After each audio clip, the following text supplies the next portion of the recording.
Nothing here is black and white.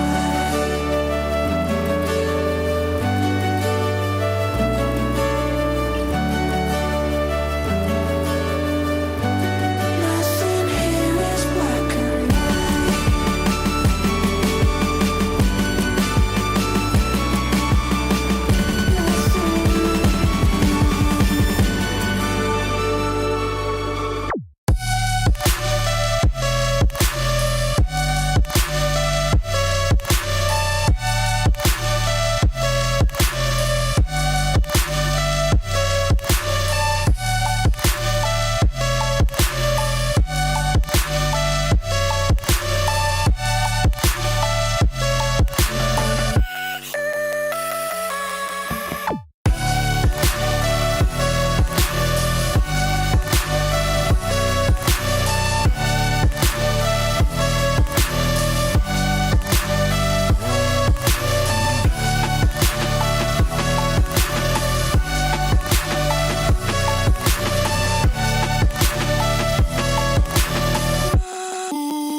baby, do you realize nothing here is black and white? Meet me on the brighter side when you change your mind. Nothing here is black and white. Baby, do you realize we won't have to be alone? Meet me on the brighter side when you change your mind. Nothing here is black and white.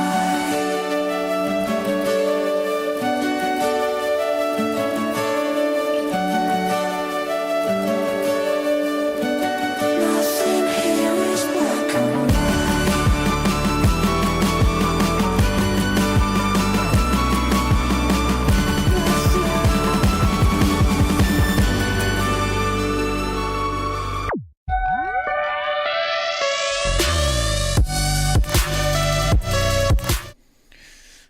Hey guys, how we doing?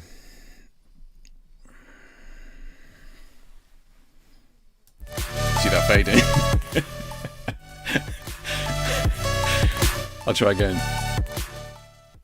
Hey guys, how we doing? Nailed it. Yeah, that transition, man, that transition was smooth. Yeah.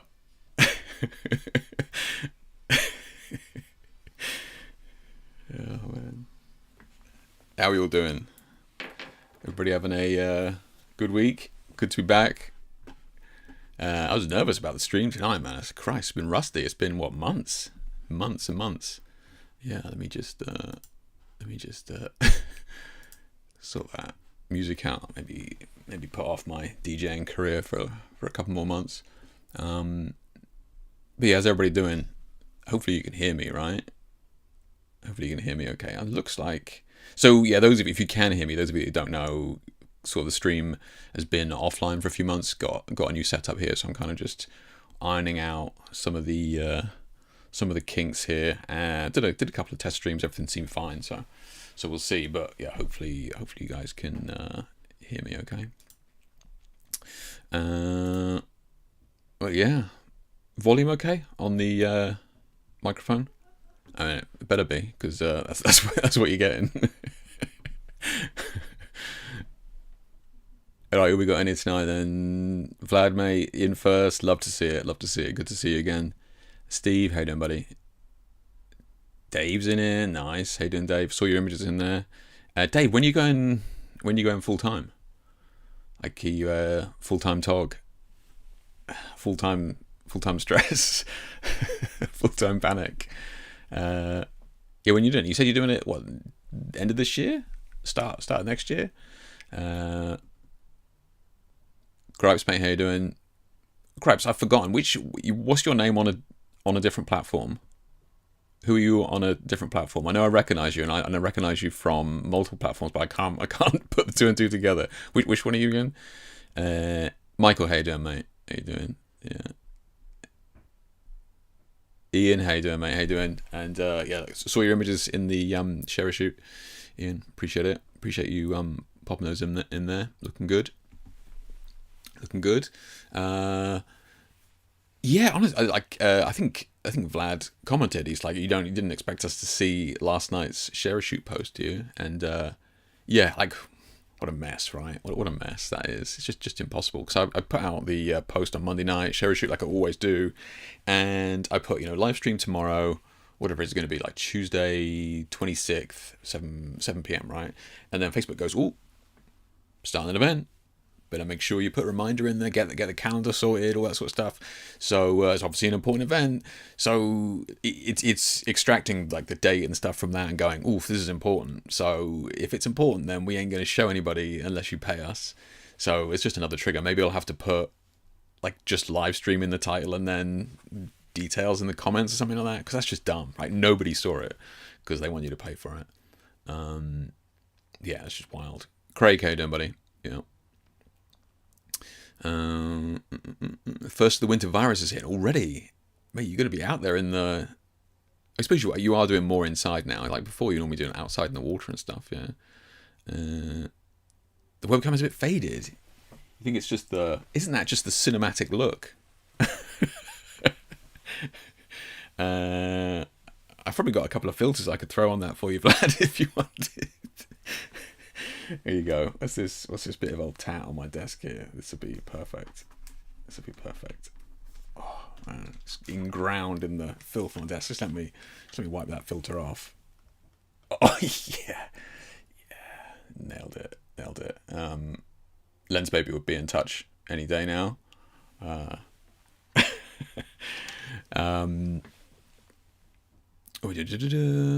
good and like it.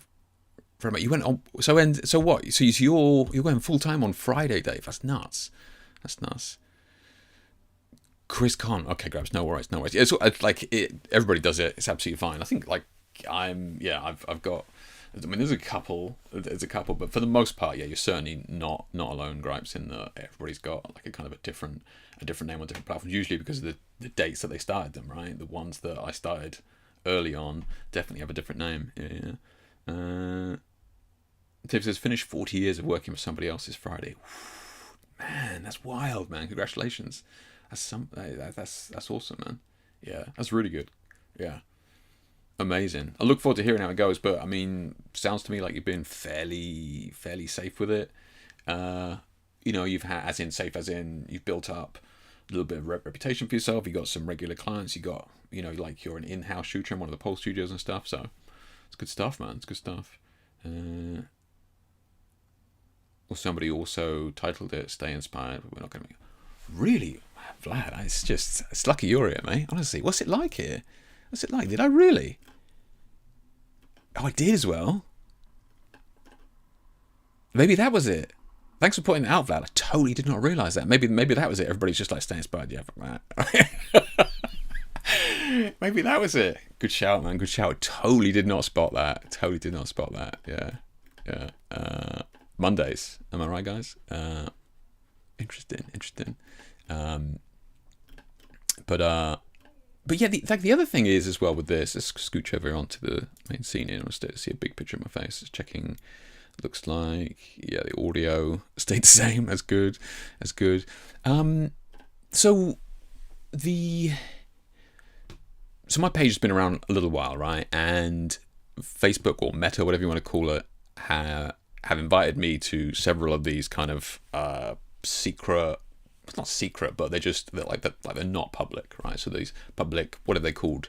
Meta contributor groups, right? So there's just people in there who are like the admins for some of the bigger pages on Facebook, right? So it's like people from like 10,000 followers up to like 100,000 and beyond and that sort of thing. And it's kind of crazy, right? Because I mean, they put me in a couple of them, and you kind of get to see behind the curtain a little bit, but it's kind of wild because what they do is Meta have said, sign up to this and we'll pay you for interactions, right? Which basically means like clicks and comments and that sort of stuff, right? Anything like that is going to be classed as, and they'll give you for it. Now, guys, don't get me wrong. I'm not going to be retiring anytime soon. It's like, I think I got $8 or something last month, right? Because it's I don't make any money from Facebook, and you can't even do anything with that money until you reach £100 or whatever. I think it's £100, and then you can pull it out. So like maybe like 2030 or something like that, I'll be able to buy myself 2 beers, because that'll be how much a beer costs in 2030. So look, so that's the way they do it, right? So they do it on the links, or no, not the links, the clicks and the impressions and the comments and that sort of stuff, and then they'll give you 0.000 of a penny for each one of those. But what's weird about Facebook is that, as we know, you really only get any reach or any traction if you pay for it, right? Like to boost the post. So it's just kind of this totally counterintuitive system of, yeah, like if you want to get paid, you need more impressions. The only way to get more impressions is to pay to get boosted. So it's just this like infinite money glitch, right? Isn't that what that is? Like an infinite money glitch? It's just it's just crazy. Like, yeah, sweet. Like I can get paid if I pay them. It's a genius idea. Just whilst we're on that topic, I mean, this is why Twitter became a kind of a mess, right? It's because Elon started to pay people on impressions, right? So same thing, but people quickly conned on that you could just write just absolute rage bait, tweets, just say anything you want, a lie, just out and out lie, and then everybody jumps on it to defend or argue and all that sort of stuff, and they're just getting paid every single time somebody does that. And it's just like that. That's why, in my opinion, Twitter has just become so toxic, because there's just, you're getting paid to bait people. Like, literally, it's just the easiest form. Yeah. Anyway, slight tangent. Yeah. Let's have a look what we got here. Well, also the photo was not revealing enough to bait reactions on that basis. True. Yeah. Bricking it, mate. Lol. This is Dave talking now. Still lately jumping sooner than anticipated, but sometimes you need that push. Hey, look, we all did it, man. Yeah, I was the same. I certainly was not ready to jump. But there is no good time, man. There is no good time, and you're just going to kill yourself. That's, I was the same. I was doing 2 jobs. I was working full time in the studio, and then I'd leave the studio at like 6 o'clock, and then I'd do my own business afterwards. And it's just, you can only do that for so long, Dave, before you kind of burn yourself out. So, and then your own work starts to suffer and that sort of thing. So, there really is no good times. I'm glad you managed to do it, man. Yeah, fair play. Because most people don't. Most people don't have the nerve to do it. And fair play to you. Do you have any black and white submissions tonight? I better not do. I've banned enough people. I'm slowly getting through them. Slowly getting through the heretics one by one. Hey Damien, mate, how you doing? Good to see you again. Good to see you. Yeah. Better income on only feet. Oh, yeah. So, sidebar on that, right? Just on that, right? So, my wife does, she's started her own business the last few years doing nails and like pedicures, manicures and that sort of stuff. And she does stuff with feet, right? As in, she'll sort your feet out. Look, I don't really know. Okay, hopefully she won't ever see or hear this. But yeah, I don't really know. But anyway, so she actually has girls in who make money from feet pics, and like they're getting their feet done. It's just like, that's I mean, yeah, I guess this is the world we live in now, right? That's like, if it's a full-blown job, I'm just coming in to get my feet done so I can take pictures of them later and share them on the internet. Each to their own, man. Each to their own. Wild times. So I'll spend it all at once, I know. Yeah, just deciding. Modern problems require modern solutions. True, Gripes. True, yeah. Been doing 19 hours a day the last 6 months to cover day job. Yeah, it's rough, Dave, man. Yeah, that is rough. Yeah, that's crazy. Yeah. Dave says, I have clients from those pages. Yeah, some of them are coining it in. Yeah, it's I didn't because I was kind of just thought it was a meme for a really long time, and obviously Vlad's it is only feet, right? Vlad, it's not like it's like a play on OnlyFans or something like that. It's yeah, it is. That is what it's called, right? I mean, look, I'm feigning ignorance, honestly. Yeah. Okay, so look, the now that my sidebar and rants have scared all the casuals away. What are we doing today? So really, this was just kind of just a test stream, just to get back into it, trying out a couple of different things, just making sure everything was kind of working as intended. So far, seems smooth. You guys would have told me had it not been, so that's good. And so out of the major plan today, we'll have a chat about a couple of bits. On that though, does anybody have any products that they've seen, photography related? Yeah. Not like nail clippers or anything, that they thought were pretty interesting, pretty cool. I I'm trying to think of how to word this. Yeah, I've been dealing with a couple of things with a couple of companies, talking about a couple of things with a couple of companies that really can't speak about just yet. So I haven't really been clued in on what everybody else has been doing. I have kind of been following the news, like the regular news and bits and pieces like that, products wise, but nothing crazy. Have we seen anything crazy? Why can't I just copy that? That's so weird. If you have a link or anything like that, just buzz it on. Just buzz it on my page.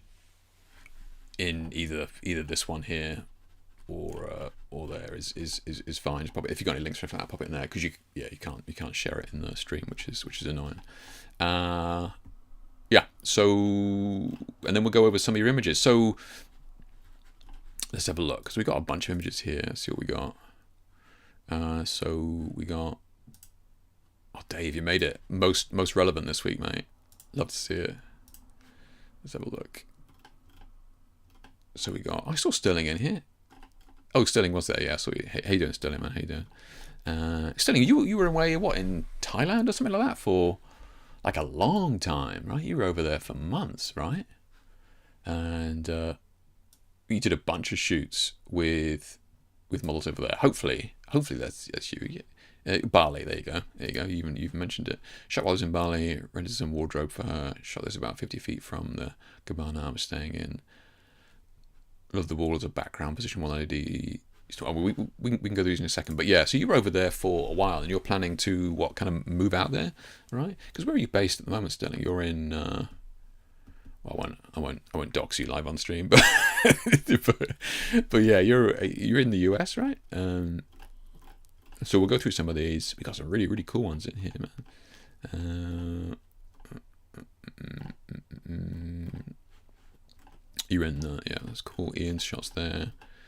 Got some natural light from Craig. Bunch of good time of year for natural light. You know, if you're into that sort of thing, colours and that sort of thing. We can pull a couple of these into Photoshop in a bit. Just have a bit of a play with the colours. This one here as well from Chris. Beautiful shot. I do think might be fun to kind of lean into some of this fantasy style colours in Photoshop in a minute. We can have a little bit of a play on that. What else we got in here? Jamie, you in the stream? Let's see you in here. I don't know. I don't think. Maybe you were. Yeah, or if I missed you, sorry. But beautiful work, Jamie. This is really good stuff, man. You're really nailing this look now. This style, absolutely got it dialed in.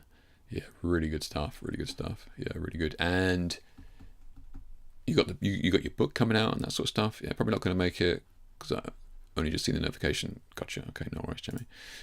But yeah, when that book's finished, it'd be good, man. It'd be good. Good to see that. We can have a look at that on stream. Some other bits here from Lauren. Darius, beautiful. Like light painting. Love this, Darius. Really cool. Yeah. Melanie, that's nice.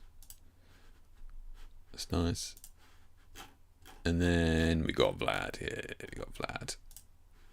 Love it.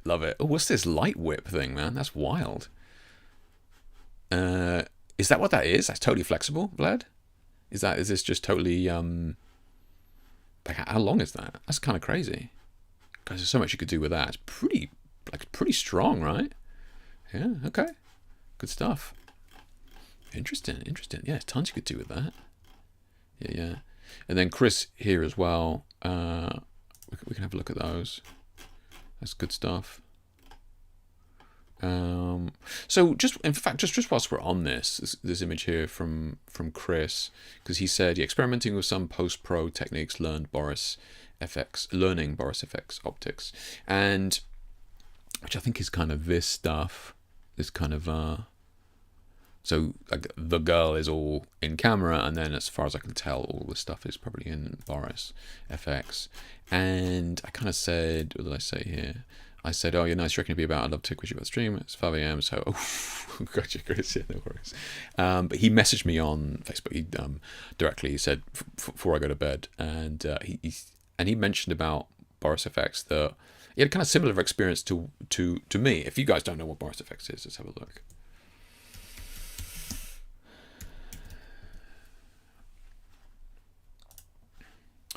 So, like, these guys are like top end stuff, right? Absolutely, just industry level, like really powerful software. Pretty much known for video stuff, right? So, as we can see here, like the moving particles and optics, and just a lot of kind of movement stuff here. But I think they brought out something for photographers. I can't remember what it was though. Something optics. That's it. Optics was the kind of one for photographers, and this is more for stills, right? So they do other stuff for video and that sort of thing, and they brought out optics for stills, as you can see here. Some of the particle effects and that sort of thing, like the lens effects, this sort of crazy stuff. Now let's have a look what we got. So this is why they brought out optics for photographers, because it's like they've got it down to like £8 a month, $8 a month here. Let's have a look. Products, FX Suite, and then because like their main suite is pretty girthy, right? So you pay for a year and that sort of stuff. Okay. So they got a lot there, to be fair. Anyway, long story short, I tried it several years ago, and I tried optics, right?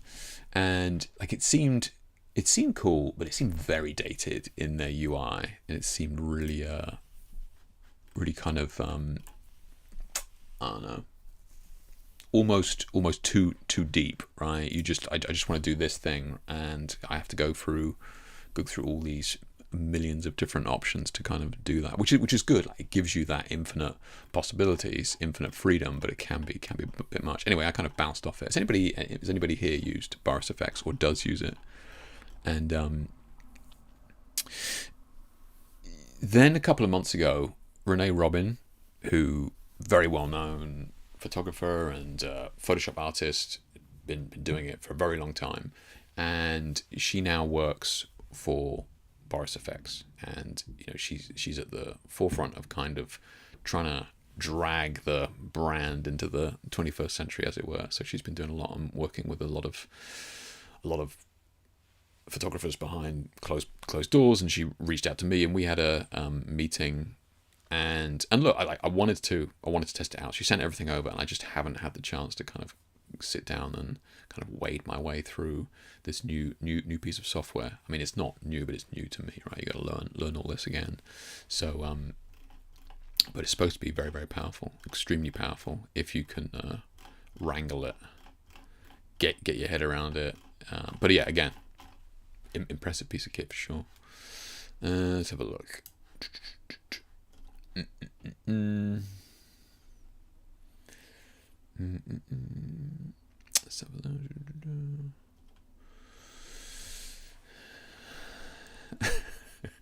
I'm glad talking about the lens filter, yeah. And so Sterling was in Thailand, did I say Bali? I forgot, sorry. For 7 weeks, okay, yeah, a long time. Yeah. Looking to move to Bangkok, okay, and you're from Texas. So yeah, big jump, man, yeah, big jump. Speaking of Photoshop, ChatGPT took me to use selective color last night. Okay, so I'm just trying to decipher that. So speaking of Photoshop, ChatGPT taught me to use selective color last night for subtractive saturation. That's wild, man. Wild. Yeah, it's crazy. Vlad says DIY light, it's 1 meter. So we're talking about the light whip now, going back to that light whip that Vlad had over his shoulder that we looked at. It's waterproof, but it needs more diffusion. Okay. When you say needs more diffusion, you're saying, like, what don't you like about it? I mean, because it's obviously spread out, so that makes it a large, soft light source. But are you saying it needs more diffusion because you don't like seeing the individual LEDs on the strip when you shoot it?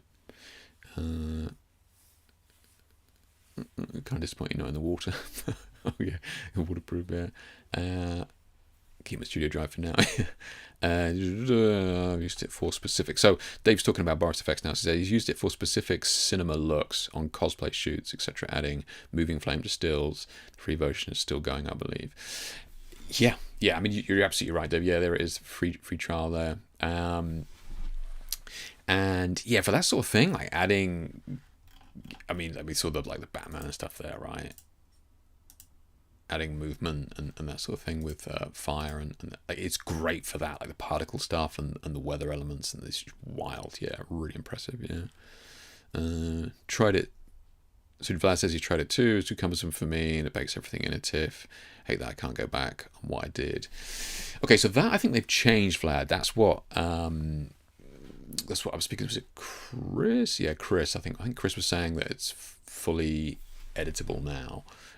When he messaged me earlier on, so he was saying, yeah, like it's definitely changed since I tried it, and yeah, I think it's fully editable now, which like kind of makes sense, right? I mean, that's just wild. I think it's all like smart objects and stuff now. It's just crazy that it wasn't, but yeah, I think it is now.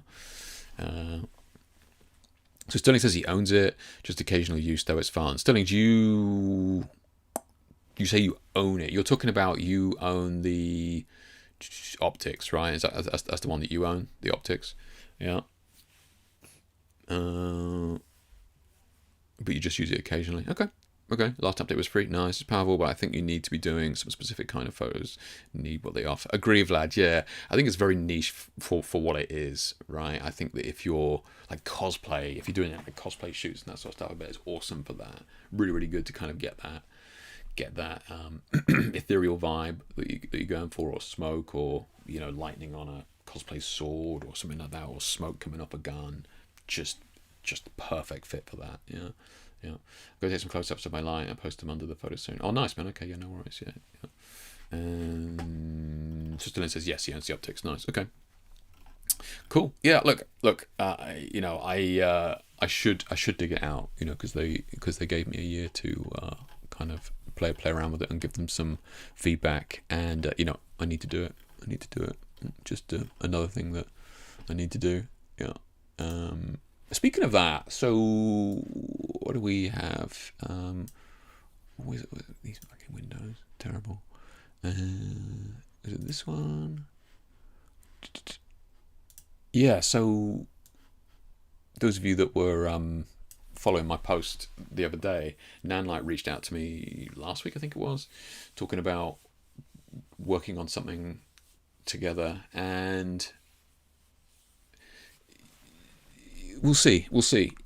I mean, they've obviously got some great products, right? They've obviously got some really good products.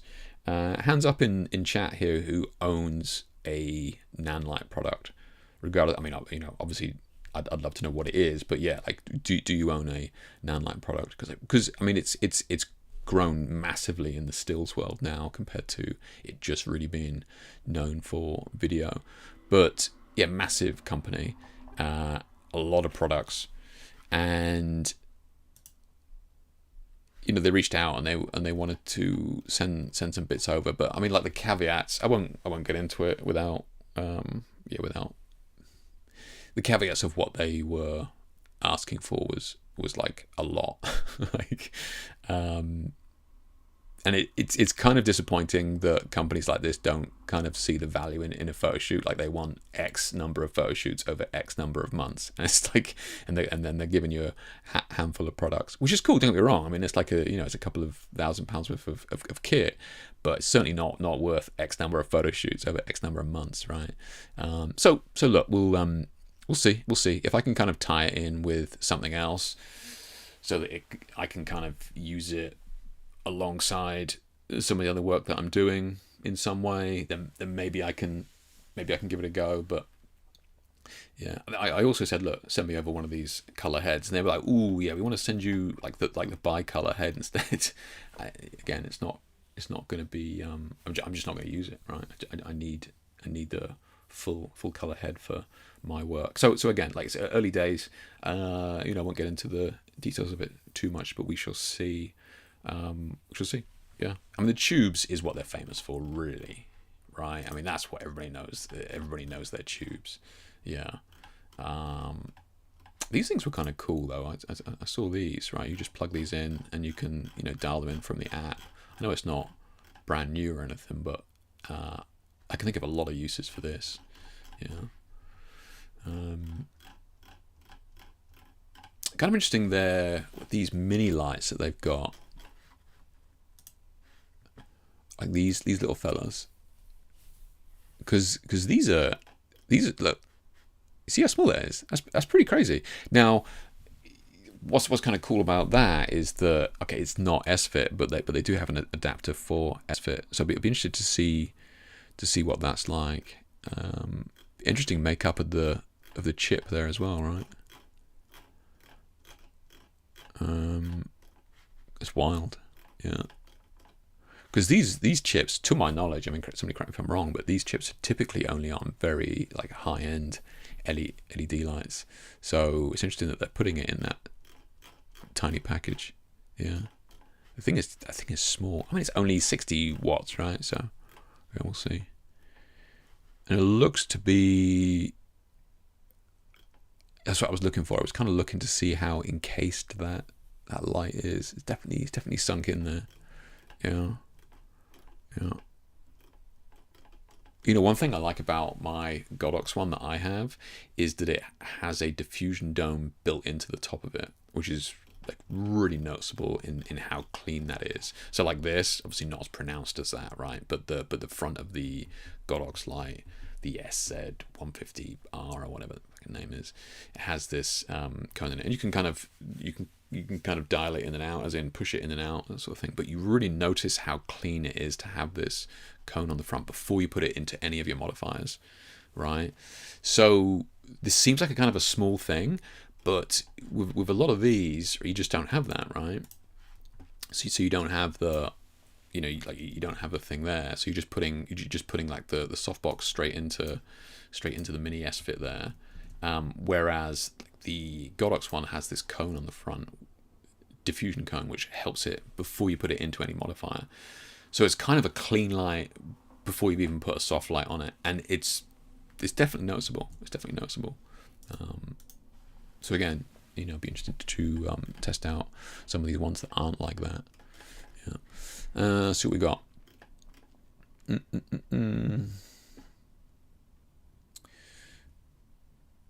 So on the subject of new stuff, not new, but right, I have a hell of a sale on for anybody looking to get into them. Yeah, thank you, Dave. Yeah, thank you for reminding me. I did bring that up. Yeah. So Sterling has them. Yeah, Steve's gone. Which ones do you have? Which or how much Nanlite stuff do you have? Do you have a bunch? Yeah. No, you're fine, Ian. You're fine. Yeah. Darius, how you doing, buddy? Yeah, just saw your image. Beautiful image. Really clean. Yeah. And it seems amazing stuff, but at that price, I'll get my hands on them only if I get way more popular. Is it crazy prices? Is it, Vlad? And I mean respectively to other brands, like how expensive is it to something like decent, like Godox, for example? Like how much more expensive is it? I don't know. Let's have a look. So we got what? This is a 300. I don't even know what do these things mean. FS. What does that mean? That's full color, 300 watts. Okay, let's have a look then. So, Godox LED 300 color head. So theirs is what, about 500 quid. Okay. And the Nanlite one was, what's this called? FS300C.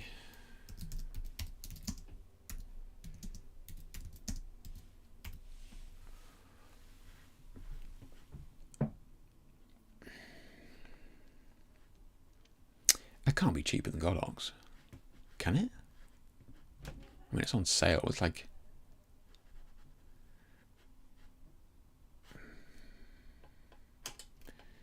is that right? You've got the Amaran 300 there.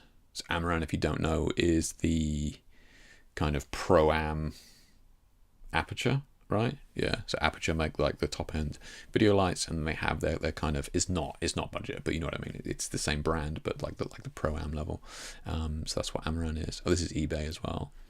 So, I mean, pretty comparable pricing. I mean, it could even be cheaper than the Godox one, which I am surprised at. I mean, don't get me wrong. That's the dome I was talking about, right? Yeah, you can see the little yellow chip in there, and then you have that diffusion dome on it. You definitely notice it. Yeah, it is a nice thing to have. Yeah. Okay.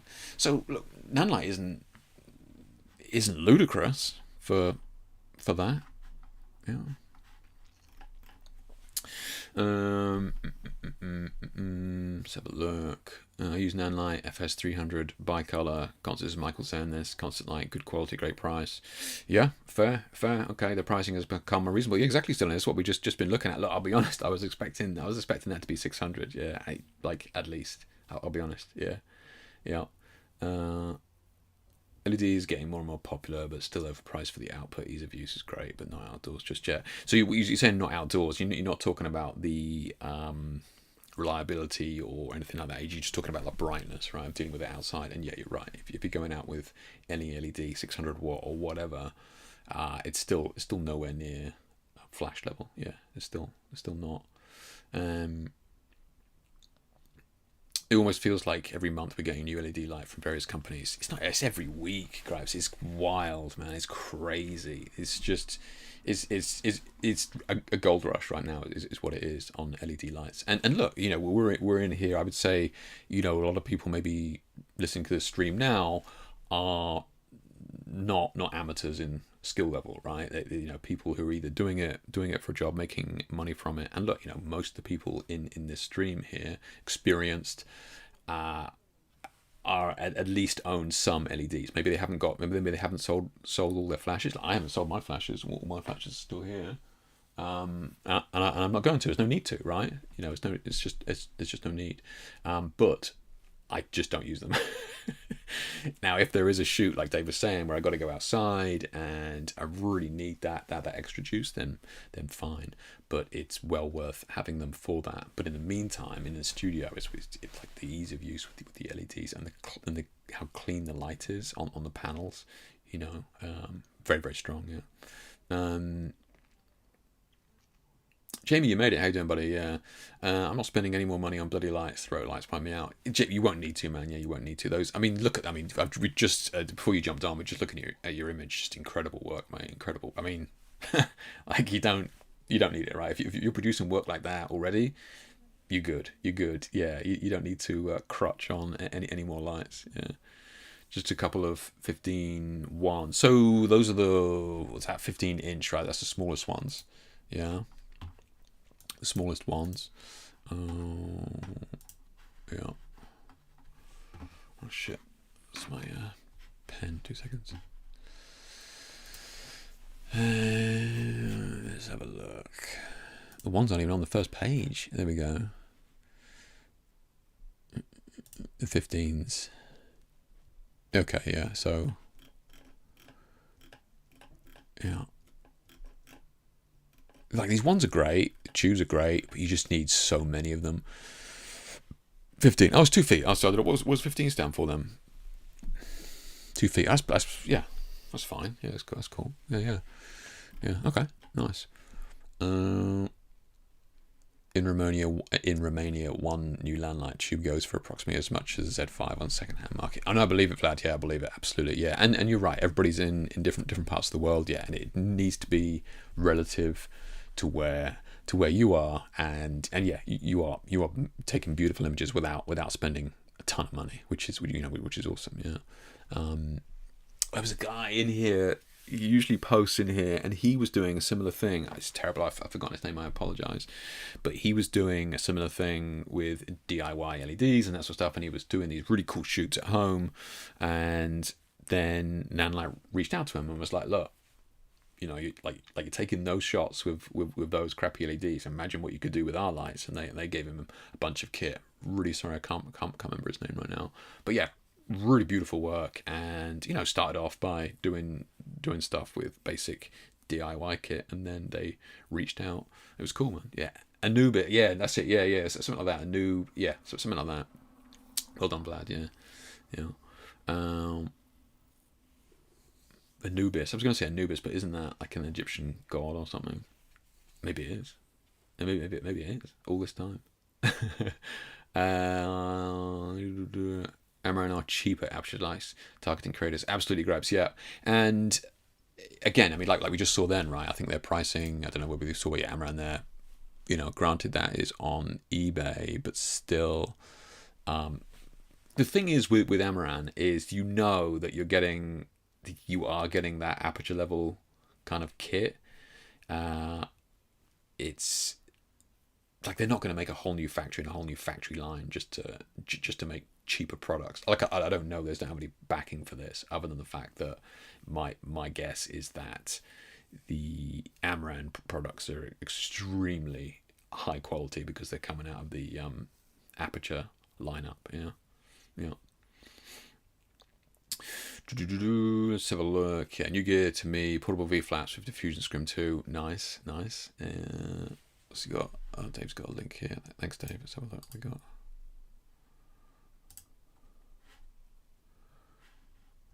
Oh, nice. Okay, so you got some fancy ones. You didn't feel like scruffing it with my DIY ones. Yeah, these are good though. And to be fair, I mean it's crazy like price, I know, but like that's decent. And you can fold these up and take this with you. I take it. Look, yeah.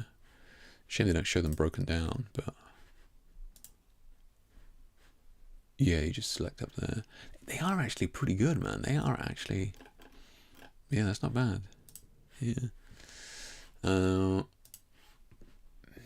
Darius, thanks, Jay. Little lights when you can use V-mount and make it compact without cables, such as useful. So what Darius is talking about here, those of you who don't know Darius's work, let's have a look.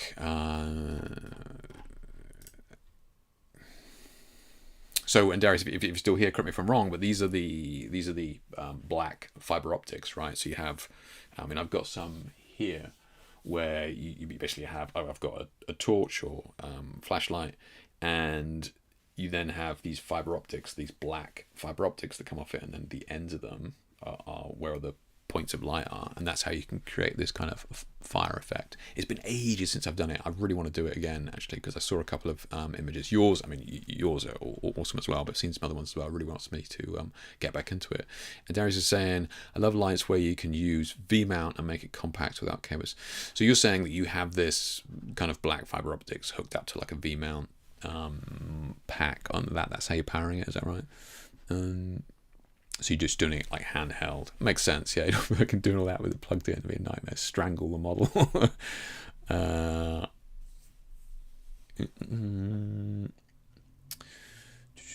2x1 size is perfect for my pole shoots, and also handy backdrop size 2 sets. Absolutely, Dave. Yeah, it's perfect. Especially if you can throw them in the back of the car, and you're doing it professionally now, right? You want to make it look a little bit like you know what you're doing. I swear by my DIY lights, it's worth to understand how to make your own. Interesting point, Vlad. Yeah, it is an interesting point. Yeah, I mean, I'm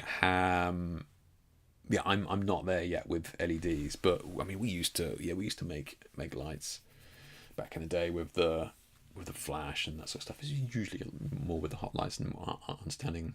We've wired up some crazy contraptions over the years. But yeah, you're right. I think you learn a ton for sure. Yeah, it's a good point. Yeah. You should see the images I took. This is Jamie speaking now. You should see the images I took of Ulorin. Those of you who don't know Jamie's work, this is Jamie here.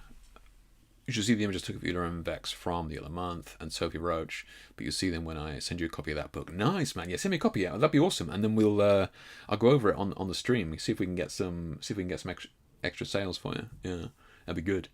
Yeah, send you a copy of the book because it's not done with the publisher. Nice. I'm glad it's nearly there, man. Yeah, it's been a long time coming. Yeah. I certainly look forward to seeing the images. I haven't worked with Sophie in since back in the day, Bowen's sponsored articles, man. Yeah, back when you used to get paid to write articles. Wild times, man. Crazy. That's right. I did. It was a paid article for Bowen's on the. Oh Christ! It was called. It was essentially their design on the optical snoop, but it had an inbuilt lens. So they made the whole thing. You didn't need to buy the lens separately or use your own lens. It had like a special name, I forget now.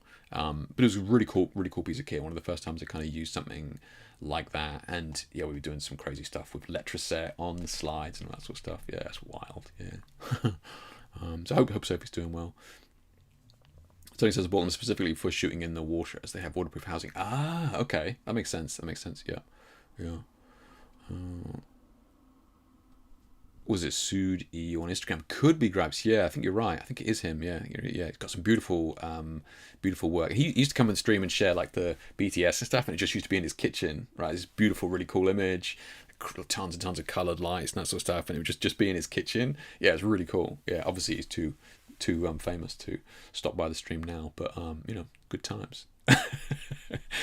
Yeah. He's in Poland. Not sure if he's Egyptian. No, he's not. I was just being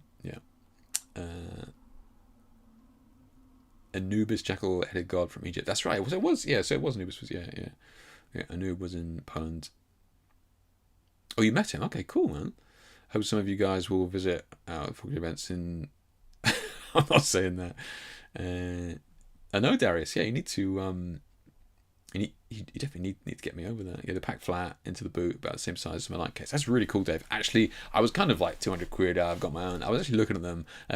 Closer. I was. I might actually. That might be pretty cool. Yeah. No, my shoot was only fiber optic with a flashlight. So Darius was talking about the trails of light. But when I use constant light, it's very useful to move them free without cables. Gotcha. Makes sense. Yeah. Okay, so was it Dave was talking about the Godox? So Godox, Christ, Rotolite, shit, run it back. So look, it's been a while since I've done a stream, and since then, Rotolite has gone through some changes, should we say, right?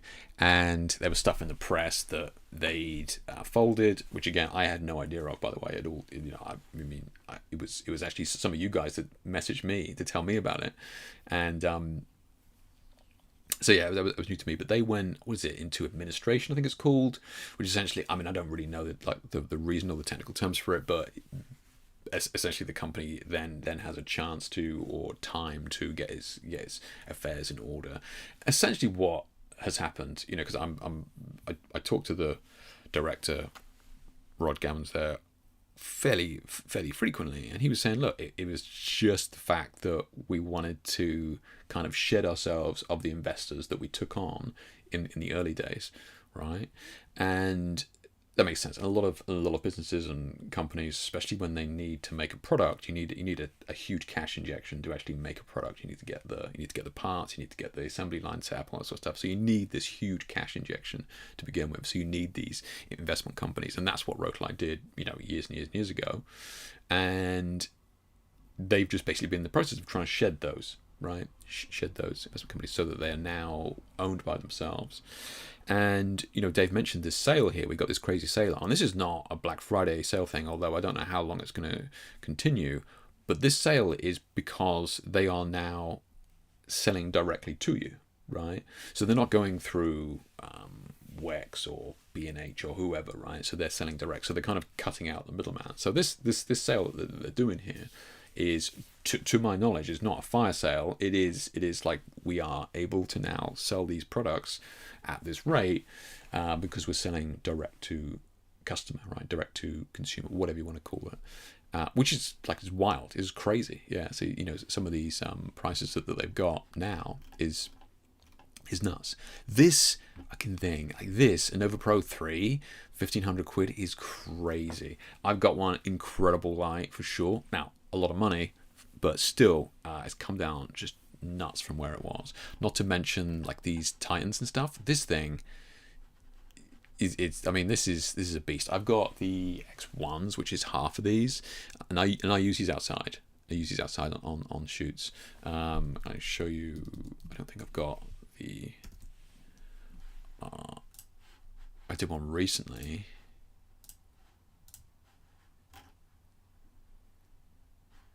Let's have a look. Ooh, I think these ones. So yeah, this is outside, right? And this is with the Titan X1s, and so you can see that catch light there. So absolutely just fucking beautiful lights. Just beautiful lights. Yeah, really, really good. Here you go. You can see outside. So this is the sunlight from behind coming through here, right? And didn't know I could do that. New Mac. So yeah. So I mean, outside, and then this is lighting a decent amount of it. So it's just one of those. Just absolutely beautiful lighting. So look, long and short of it is, come on, Jake, you're bloody sold out. One of you messaged me about this, going, "Holy shit, look at this deal." I wonder if, I don't think he's in chat now. It was always on Instagram. I wonder if he bought it. That's hilarious. Hope he did. I was going to say, yeah, so look, I'm a master of light, and I mean, they get me to do workshops and that sort of thing for them, and I certainly share the product. So sure, take my word with a pinch of salt, by all means. Worst case scenario though, like, let's be honest, and this is when people message me, I go, look, I don't know any more than you do. Worst case scenario is you end up with some incredible lights for cheap that will last you for probably over 10 years. Like, that's the worst case scenario. And I get it. People want to buy into a system that they can kind of grow and evolve.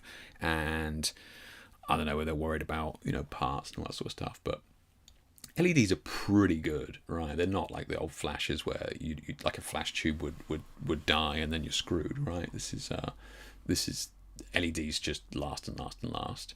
So look, I'll leave it up to you, but you've got some incredible products here that I think you pick up for a steal. And even if the company went away next week, the lights would still serve you extremely well for many years to come. So I just kind of wanted to touch on what the story was of Roguelite, because I know I keep getting a lot of messages about it, and I don't really, honestly, I don't know any more than what I've just explained to you there, right? So make of that what you will. Yeah. Let's have a look. So Darius says, no, I'm actually, you're talking about there. Got 2 sets. Oh yeah, that's that. Got to go because I've got stuff to get sorted, and auto-corrected to me in the last message. Book is with the publisher, not got release date yet. No worries, awesome, man. So it's done and it's in the publisher. That's brilliant. That's cool, man. Yeah, that'd be brilliant. Yeah. Dave says never saw anything in news. Wasn't until Rod posted on Facebook about it when he bought it out. That's good, Dave. Like, it's good that you're not farming the news, just stuck permanently online. Yeah. Is that the electronic diffusion? I think one of these, is it in here? Yeah, this is. Yeah. This one, yeah. That's the electronic diffusion. Yeah. Hopefully it's an ongoing price point. I mean, look, that's he said. I mean, I don't know whether it's always going to be that low, but he said that the aim of this is certainly going to be cheaper than what they were. Yeah, for that reason, right? Yeah. I'm not on the payroll, but the Roguelite are my main workhorse set for indoor shoots, night shoots. Yeah, I mean, and there's a bunch of people in here who are kind of the same. I know Jamie uses his for his shoots all the time now as well. Yeah, photo you showed with the Titan, was that on electronic diffusion? These ones. I think it was actually, yeah, I think it was. And that probably takes away a stop of power like that if you have that on fully diffused. So those of you not aware, the Titans have this electronic diffusion that you can dial in individual percentages. Yeah, it's kind of wild that they don't have pictures of the different amounts, but the website's all been changed. Yeah. So that you can dial that in to be 0, and it'll be totally like a glass panel, and then you can dial it all the way up to 100, and it goes kind of opaque like that, and it's very, very soft. So it takes about a stop of light away, and it's the same on the X1s. Yeah, yeah, yeah. These things are monsters, man. Yeah, so good. They are very, very cumbersome. They have like ballasts and all that sort of stuff, but yeah. If you want to look like you mean business on set, like these, you get these things out, and you know, you've definitely got people's attention for sure. Yeah. Okay, so we've spoken about Nanlite. We got the Rhodolite stuff there. We spoke about Godox and that sort of thing. Okay, so a couple of things I kind of wanted to share that was kind of exciting was I got the contracts finalized and signed last week, and I will be exhibiting on the front of a building in Paris, which is kind of fucking wild, right? So they reached out. I mean, they want to exhibit my work on this building in Paris, which is awesome, man. Really, really cool. Yeah, really, really cool. And I booked flights and stuff. I'm going to go over there and check it out. Try and get some shots of it myself as well, because that's awesome, man. Yeah, it's really, really cool to have that. And let's see. Let's mute that. Yeah.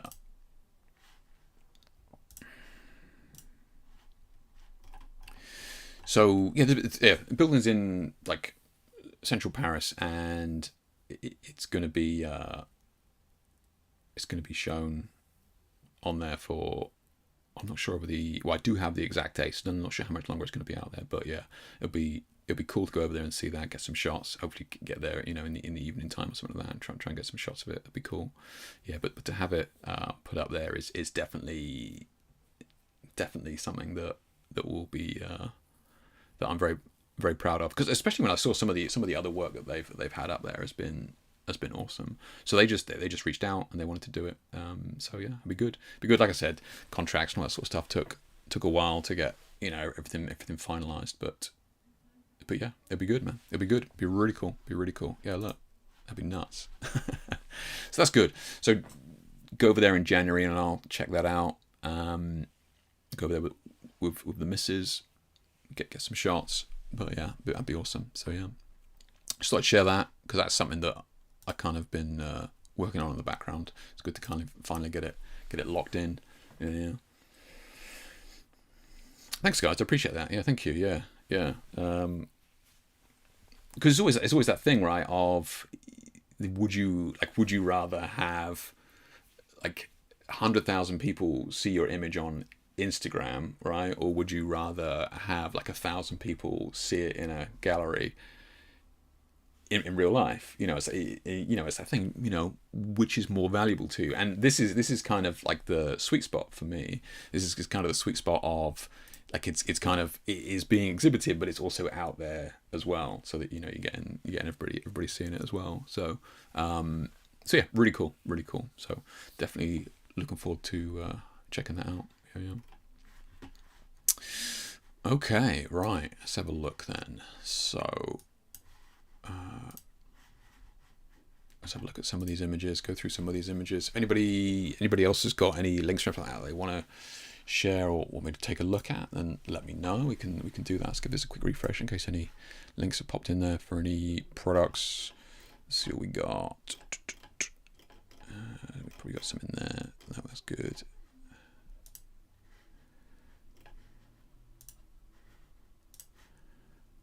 Okay.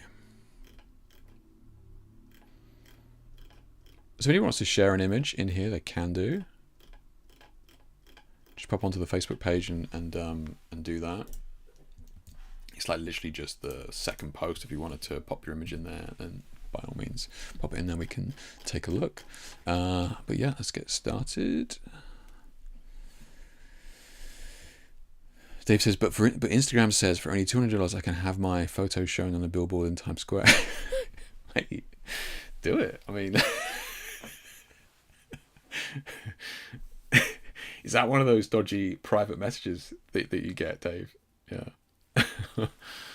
Oh man. I will say the AI messages are getting out of control now. I mean, not that they weren't before, but it's yeah, it's kind of crazy. Yeah.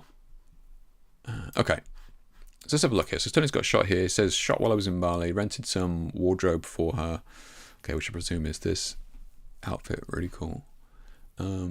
Shot this about 50 feet from the cabana I'm staying in. Love the wall as a background position. One LED with snoot with warm light. Had an LED stick providing a slight blue from the left. Okay, so you've got one LED with snoot with a warm light. So I'm guessing that's kind of coming in sort of what camera right, scooching across here, and then we had the blue from the left. Okay, and these sticks are the 2-foot pavo tubes you're talking about, right? What LED are you using with this snoot, Sterling? What you got? Let's have a look. So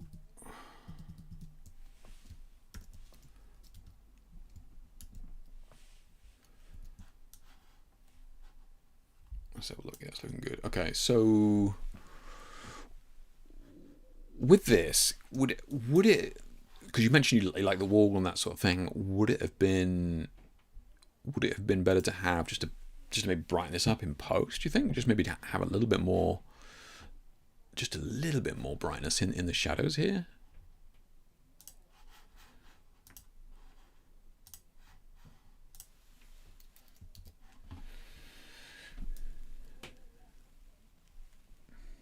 Just to see maybe a little bit more of that texture. I think we could definitely get away with that.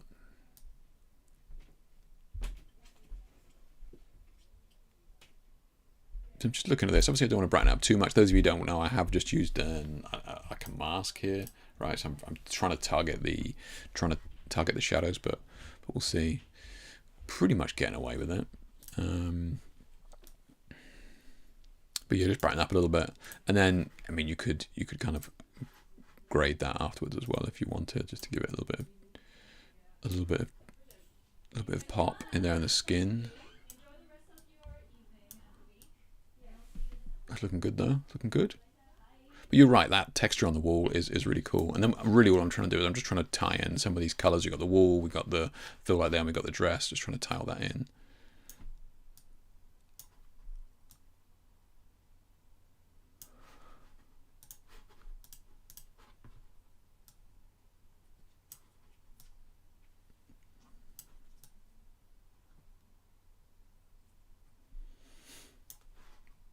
Maybe just take out a little bit of saturation on the reds there, but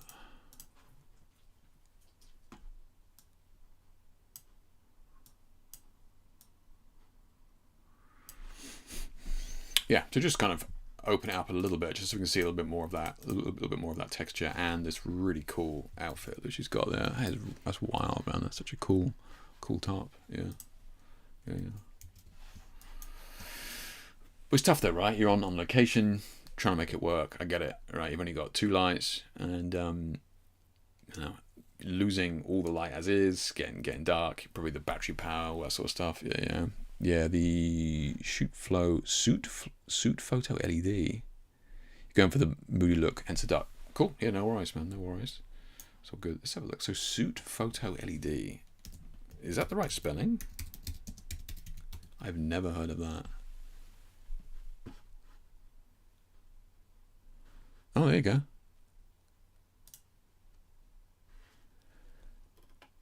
Oh, okay. Little ditty thing. Interesting. Is that what that is?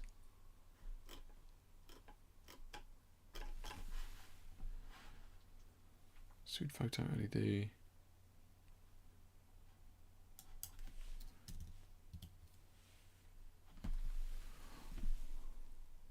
P100. Okay. Yeah. I've not heard of those. Oh, there you go. Yeah. Okay, so they're like real small. Yeah, and this is good for if you're on location with the stuff that you're doing, right? Because you don't want to risk like super expensive kit like on the beach and that sort of thing. So yeah, okay, okay. 160 though, so that's 160. Or well, you got 100 there, but still like 100 quid, a pound a watt is pretty good going. Yeah, pretty good going. Okay. Good stuff, man. Good stuff. Yeah. How many images did you take when you were over there for 7 weeks, Sterling? Be honest. How many images did you come back with? So we got Dave's shot here. One from my Pole Studio, now officially in-house photographer and videographer. Congratulations, man. That's awesome. Yeah. From Friday. 2 Rotolights, EOS 2s for color, 2 little Neo 3s behind. So we got. So what's in front here? So we got 2 for color, 2 little Neo 3s behind the headstones. Oh, okay. So these are headstones, right? Okay, gotcha.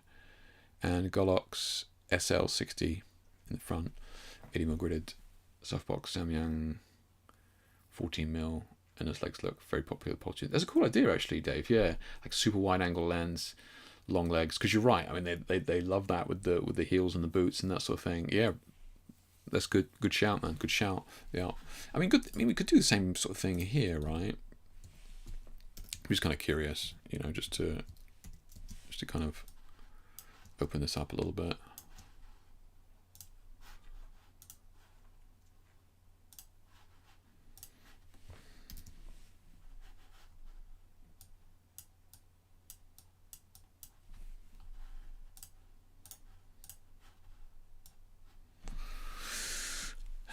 Let's have a look. We kind of. So okay. So I couldn't see those before. Okay.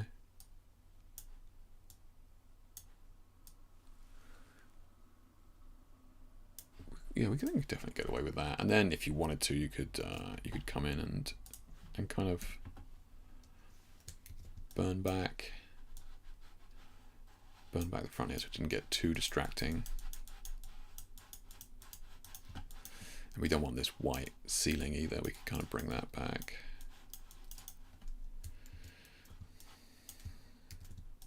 Okay. Yeah. So I don't know, man. It's obviously, again, like Sterling said, dark and moody. Nothing wrong with that as a choice. I'm just trying to think. I'm just trying to make sure that you are seeing the right brightness here, right? You're not working on a monitor that is very, very bright, or you're working in a dark room and the monitor is overly bright, and you're kind of darkening these images down so that when they get seen elsewhere, that they appear dark. So that's the only thing I'm kind of getting at there. So as long as it's a kind of purposeful choice and it's not you working on a very bright monitor and then you're kind of darkening it down so that when other people see it, it's not seen the way that you see it is all. Yeah. But I like the idea of the super wide angle lens and then having the color in there. It works really well on the shiny floor and stuff as well. Yeah, really cool. Yeah.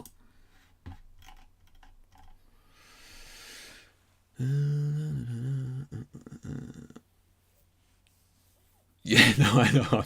I'm sure he was doing. Yeah, like I said, you said, yeah, dark and moody. That's absolutely fine. Yeah. It was Halloween themed, so going dark and moody. The colors chosen, the girls. All good, man. All good. Yeah, makes sense. Yeah. So we got one of Ian's here. Only 2 lights still recovering, using so few. So I presume you got what, key and a fill here, right, Ian?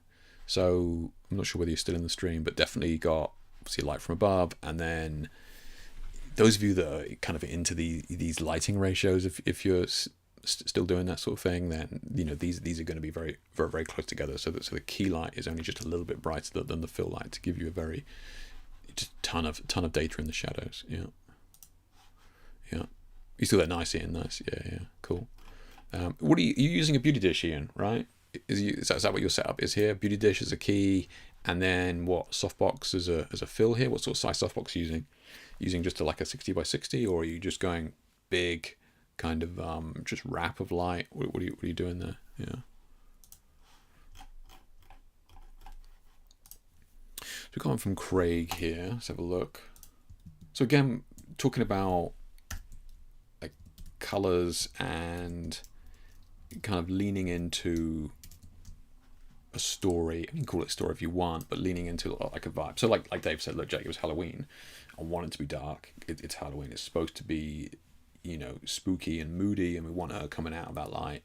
So he's doing that because of Halloween, right? Sterling as well, like it's dark and moody, Jack. I want it to be dark and moody.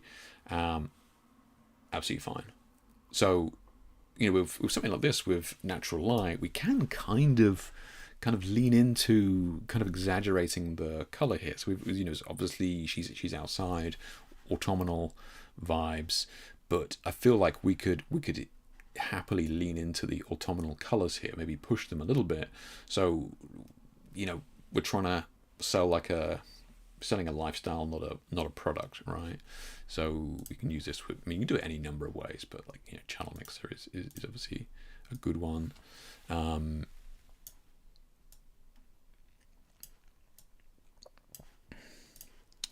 Sometimes the greens, maybe the reds.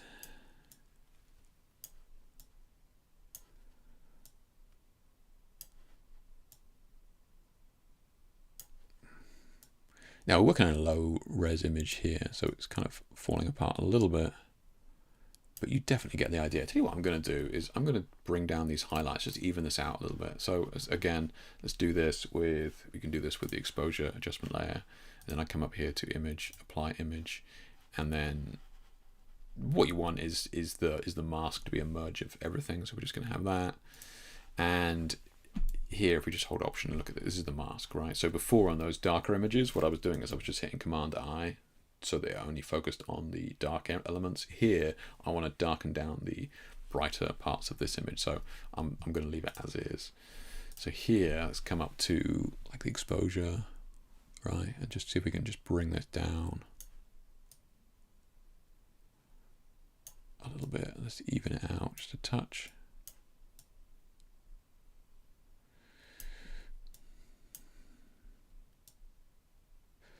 So I'm actually just going to bring down the gamma here, which is actually should help to, yeah, whilst we're still maintaining data here, which is good.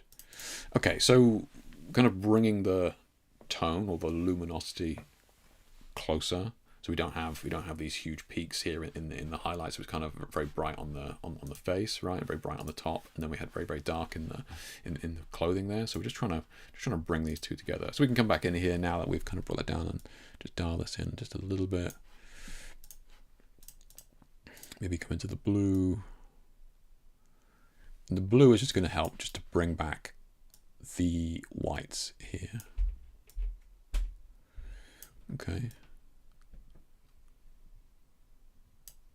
Which is good. I mean, I haven't really touched the reds, but we can tweak them just a touch.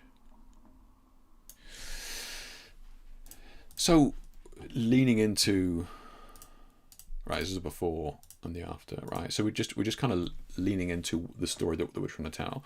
We've decided to take a picture of this lady outside in the autumn leaves, right? So if we're going to do that, in my opinion, it's maybe worth considering leaning into that and going all in on it. Now, when you see this image on its own, okay, you're looking at the before and after, going, holy shit, it seems like, you know, seems a bit much. But if you see this originally without seeing the before, this will seem very kind of warm and crisp, without it being distracting, right? But you are definitely leaning into this kind of autumnal scene, but it feels a little bit warmer than if it was with this kind of colder greeny colors. Okay.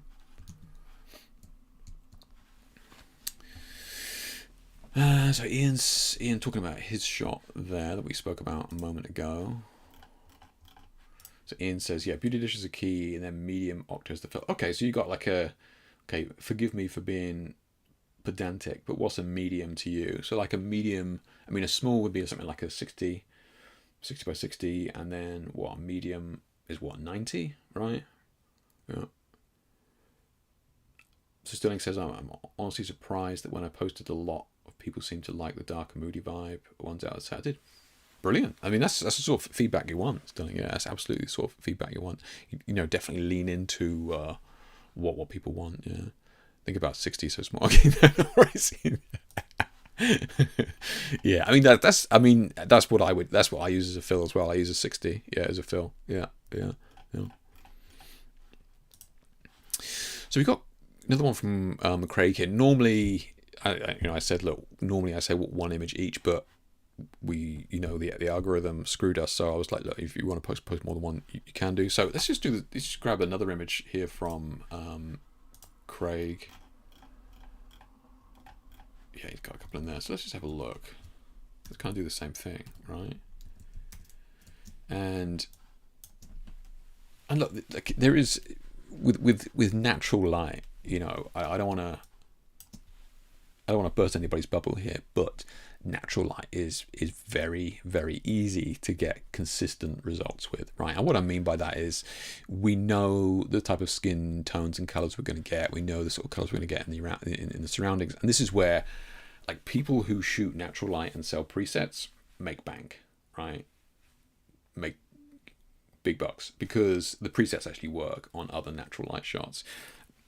One of the reasons, I mean, I'm not really a big fan, but of the presets, but one of the reasons why presets don't work with studio is that, I mean, I've done how many orange and blue gel shots over the years. No two are identical, right? There's way too many variables: skin tone, hair color, fashion, all that sort of stuff as well. So it's very difficult to make kind of a bunch of presets that just work on like colored lighting and that sort of thing.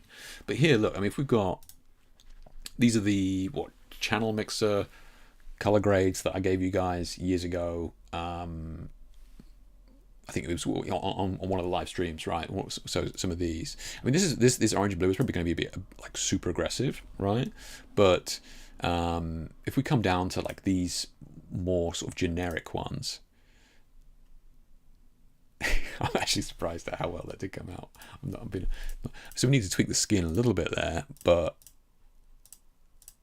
that is kind of hilarious. I mean, okay, let's you just buzz the blue out. Okay, that's fine. What we could tweak the red just to bring that.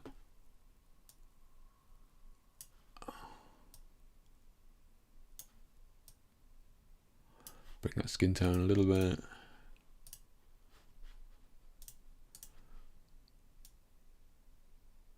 Although it's tempting just to lean into it though. Yeah. I mean, to be fair, just leaving the blue out is kind of cool, right? So that's what I mean, right? I mean, that's just like a generic preset. Let's try the warm portrait one. Okay. Different, but that wasn't bad either. Yeah. Just what I mean, right? With natural light, it's you have a lot of data to work with, tons and tons of color. You have a lot of data in the highlights. You typically have a lot of data in the shadows, which is not something that you have in abundance in a studio. So it becomes far harder to really dial in a preset for studio work.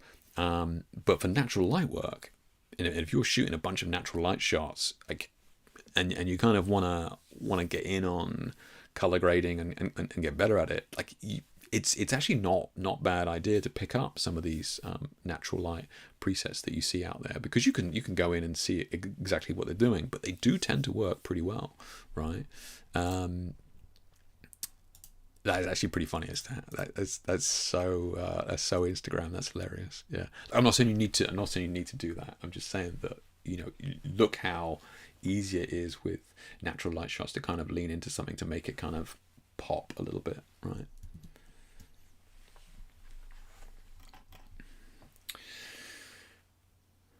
So Vlad says, I can confirm my presets work much better on natural light. I am absolutely, yeah. And it's always the way, Vlad. Yeah, it's always like that. Yeah. Craig says, I like the edit you created. I think what my issue is, I've always edited using Adobe RGB color space, so on my end the images look much warmer in post than when I share them. Interesting. Yeah, interesting. So I mean that brings up a good point, Craig. Yeah. And so what are you using in here then? So you're in, fucking, it's been ages since I've bugged around with this. Where is it? Edit, convert to color profile. So we got color settings there. So workspace sRGB. So when I export my images out of Lightroom, let's try it. Let's open up one of mine there. Yeah, so like one of these from the other day. So, oh, this is the one I posted on Instagram, the story thing. So I should still have it in there. Let's have a look.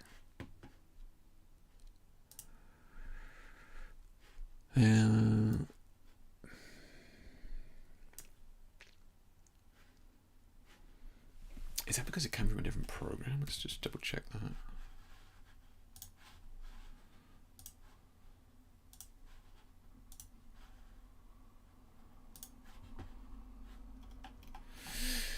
So look there. So yeah. So here we go.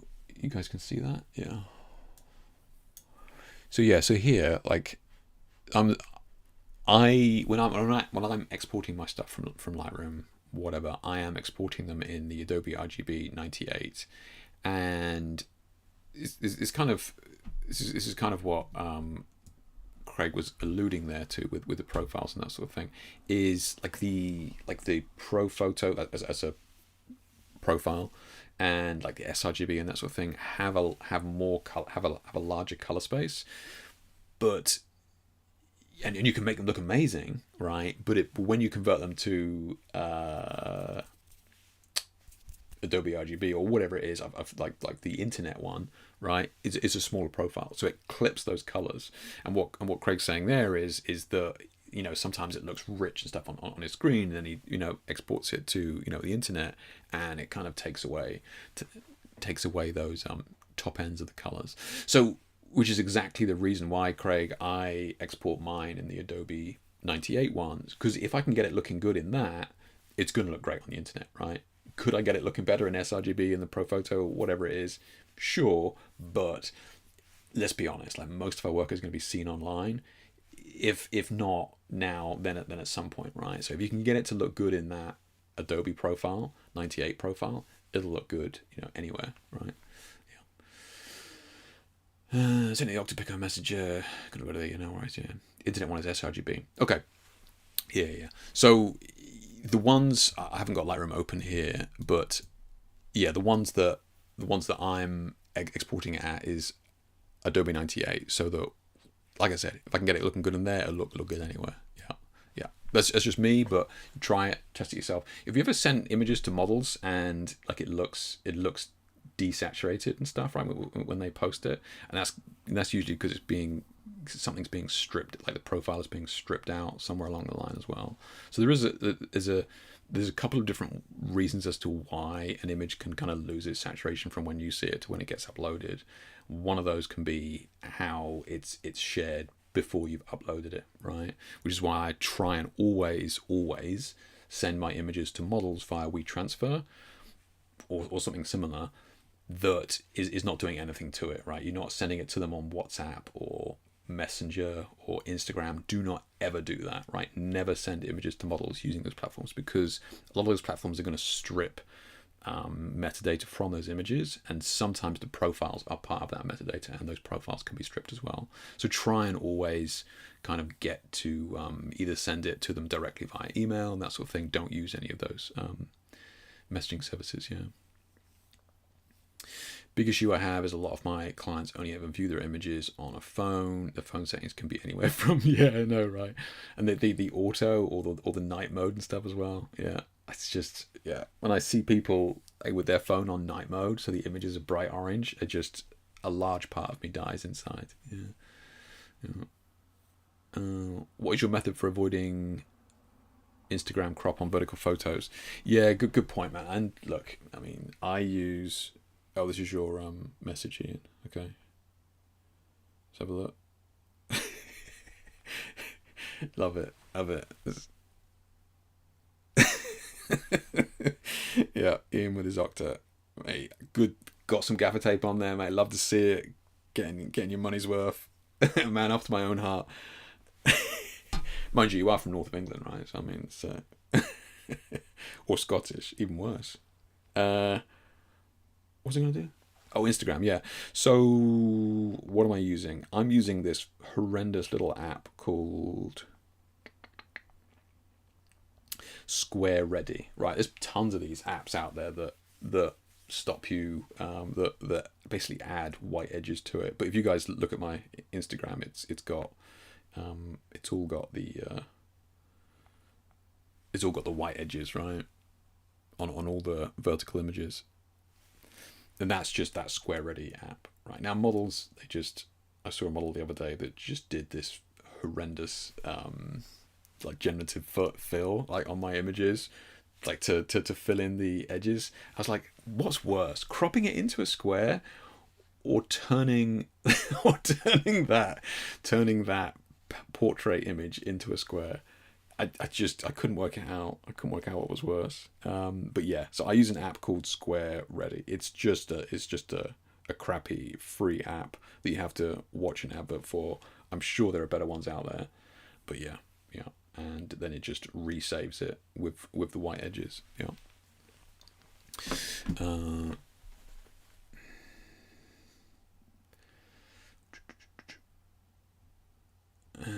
Let's have a look. Sorry, I was reading these.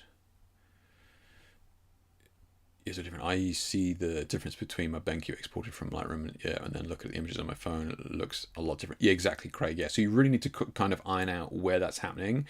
And look, we all go through that as photographers. We all go through that misery of trying to work that out. But yeah, that does. I'm happy to go over that process in Lightroom and that sort of thing in the future if it's of interest to people. But yeah, there's a couple of things there. Like I said, I'm exporting it in Adobe 98 from Lightroom, and I'm working on it in Photoshop, and then keeping the same profile. And then I'm making sure that whenever I send the images to models, clients, or whatever, I'm using something like WeTransfer, right, which doesn't do anything. So what Dave's saying there is, don't use Google Images. Client only receives 2 megabytes image max. That's crazy. I didn't actually know that, Dave. Yeah, you think the color space is the problem when sending on stuff? Those images are completely rescaled. When sending on stuff?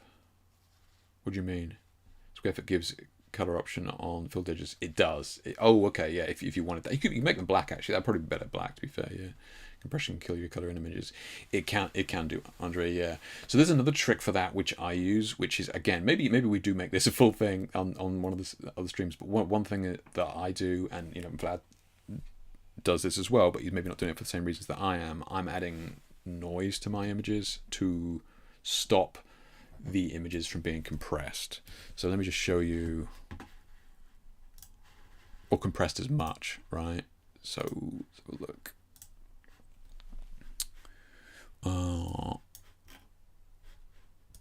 Was the recent one here? Let's have a look.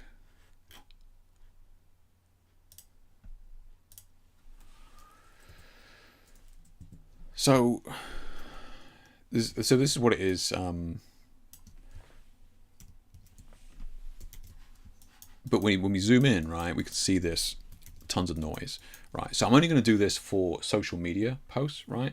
But this amount of noise that's being added limits, and we can test this on stream if you want. It's fucking wild how much this actually does.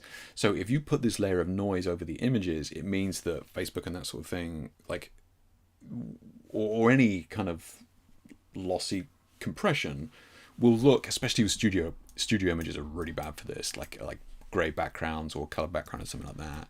So essentially what it would typically do is, if you don't have, I don't think I have any without the noise on them. No, I don't. Maybe hers does. Is that? Oh, here we go. Yeah. Okay, I think that one does. Yeah. Let's choose one of the face, a close-up one of the face. Yeah. So 6 of 8 and 6 of 8.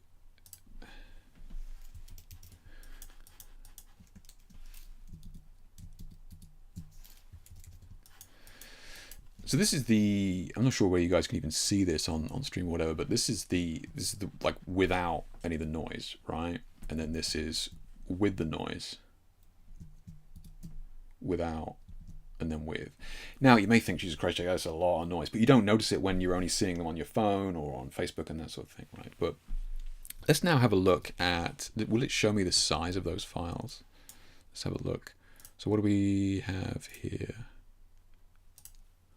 So which one were we looking at? 6 of 8? 6 of 8. So there we go. So 1.3 megs, right? 1.3 megs, which is a JPEG, which is compression. Now Facebook is going to compress that again. So let's look at 6 of 8. So it's almost twice the size, right? So same image, 2.3 megs, right? 6 of 8 up here without 1.3. So exactly the same image, and that grain is stopping the image from being compressed, right? And that will help images being uploaded to Instagram and Facebook and that sort of things. Now you need to find the right balance as to what looks okay and what doesn't, and what looks too much and all that sort of stuff. Like you kind of need to find the right balance, but that will help a ton with the compression and kind of color banding and that sort of thing that can happen with images. Yeah. I'm using crappy app too. Yeah, I suppose I could bring it into Photoshop and do all that crap, but I mean, I'm usually on the toilet uploading to Instagram anyway. So I mean, it's not like it's here. I'm a web developer as well as a photographer, so images are a big deal for me. Good looking images. Thank you, Andre. Thank you. Yeah. Sneaky thing I do is to send preview galleries to clients and decrease saturation and contrast. So when they see the edits, there's a huge difference. It's fucking wild. The sneaky thing I do. This is Ian here, just absolutely just outing himself here. Sneaky thing I do is to send preview galleries to clients and decrease saturation and contrast, so when they see the edits, there's a huge difference from the OFC previews. Out of camera previews. I'm like, evil. That's funny, man. That's funny. It's interesting. I don't do that. But I mean, I can see the. I mean, look, I can see the merits of it, right? Because people are kind of always looking for. Let me tweak this camera. People are kind of sometimes looking for a reason to complain, right? So it's kind of tough when you're going, look, these are obviously better. Yeah. If you send photos on Facebook Messenger or WhatsApp, they get rescale version. Yeah, Vlad, it's really aggressive as well. Yeah. For a couple of years, I thought I was sending full res images to wedding clients via Google Photos. It wasn't until I sent a friend Aurora. Oh shit, that's wild, man. That's crazy. I didn't know that. Yeah. The uploader can recall full size files, but the link only download 2 meg. Interesting. Yeah. Just for the tip. Christ. All right, let's crack on. So we got Jamie's image here. So I know Jamie's dipped out, but yeah, beautiful work, Jamie. Beautiful work. You just, and I think I said a moment ago when we looked at it, but you're really kind of owning this style now. You've really got it locked in. Tons and tons of beautiful kind of light and shape here. Really strong. Really good. Yeah. Really good. Just one thing to kind of consider, right? I'm not saying you have to do this. Everybody's different. One thing to kind of consider is the kind of the veins and stuff on the hand. Just kind of dodge them, burn them to like knock them down a touch. Like I said, I am nitpicking, but you've been here a long time, so that's the stage that we're at. But yeah, just kind of knock like the tendons. It's not veins, but the tendons and that sort of thing in the hand. Just to kind of smooth it out just a touch. Yeah. But beautiful work as always, man. Yeah.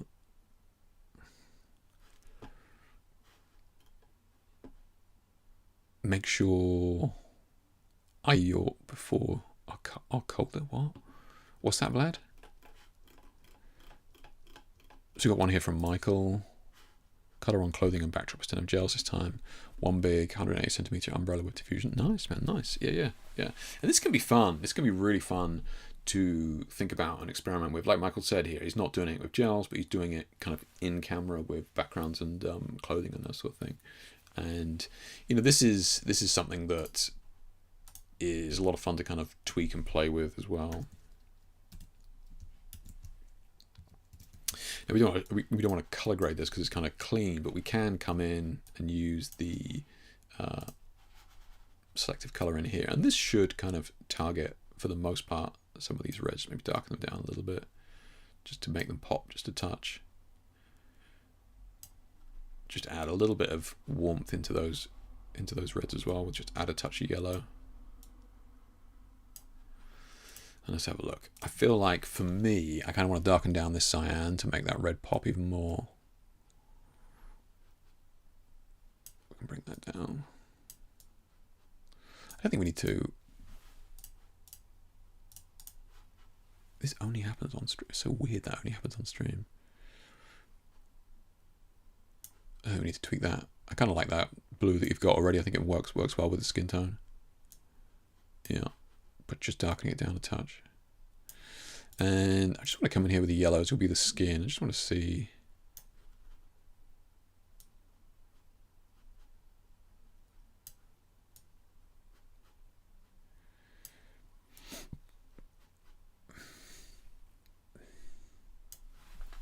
Yeah. Again, don't need to do too much. I'm just going to darken down those reds, just to kind of make that red kind of stand out a little bit more. But yeah, very cool. Yeah, there's a lot you can do with that, and I can't think of anybody off the top of my head now. But there's many photographers who work with this, color blocking in camera with actual props and clothing and that sort of thing, and backgrounds. It is very, very fun to play with. Oh, skipped a few there. It takes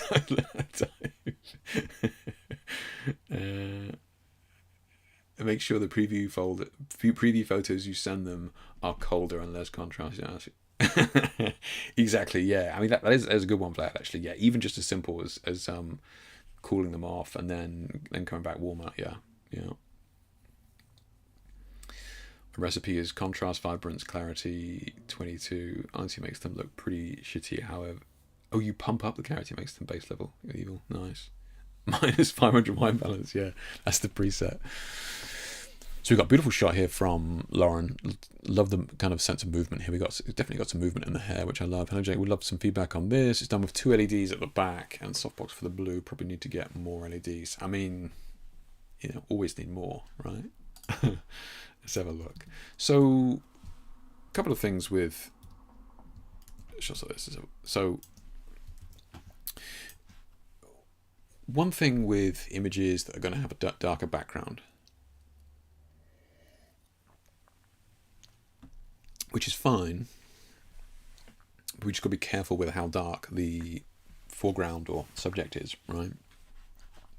So it's always kind of nice to try and think about how we can get as much separation as possible. And for the most part, you kind of find you're getting away with it there, but it's getting a little bit kind of squiffy up here in the top. So see if we can just, and that for the most part will do it. It doesn't need to be perfect, but let's see what we can.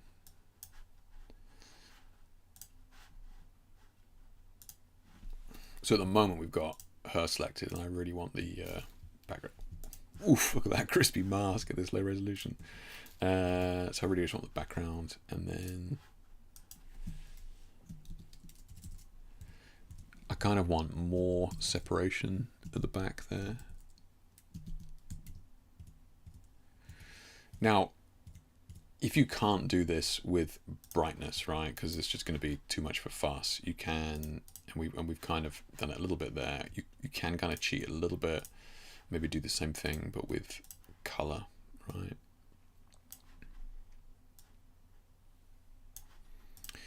So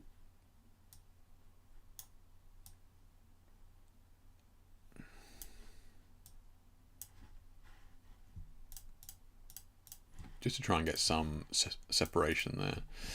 Now, so that's the other thing. Now, there's a couple of things that you can do in camera to try and get this to be easier for you. One of which is, I can see we've got, like I said, you've got 2 lights there, right? So you said you've got the pink behind, and then we've got the blue in the front there. So you said you've got 2 LEDs. Do I need more LEDs? You know the answer. So one thing that we can do here, right, is if we only have these 2 lights, is we can move our subject closer to the background, right? So this is our background, and we got our model here at the moment, right? And we got our pink light here, and then we got our blue light here. So we're only getting a little bit a little bit of fill, a little bit of spill back onto the background here, because otherwise this can only be lit by that foreground light. So one thing to do is just kind of bring the whole setup closer to the background. So now we kind of have the same thing, and now the blue is going to be falling more onto the background. Okay. The alternative to this is if you don't have, you know, if that's not kind of working, the alternative to you, especially if you've got, oh, that's now got the pink spilling on there and that sort of thing, you can kind of trick this by making this black background kind of grey, right? So rather than using a black background, use a grey background. That will then enable you to bring the subject further away from it. Then you can use the same setup you had before. Now more of this light will show up on the grey background than it would do on the black background, but we've got ourselves far enough away that we can still use this pink light, right? So there's a couple of things that you can kind of do there if you only have two lights. Obviously the easiest answer is to get another light. The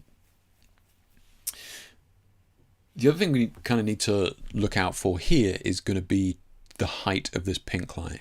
Okay, so we kind of want to be bringing it up a little bit higher, because what I really would love to see is this kind of pink coming kind of up here,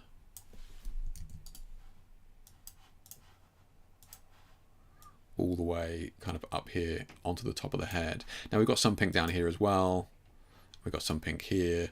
So it would be nice to kind of, you know, maybe carry that on, but let's be realistic. Let's at least just get one side done, right?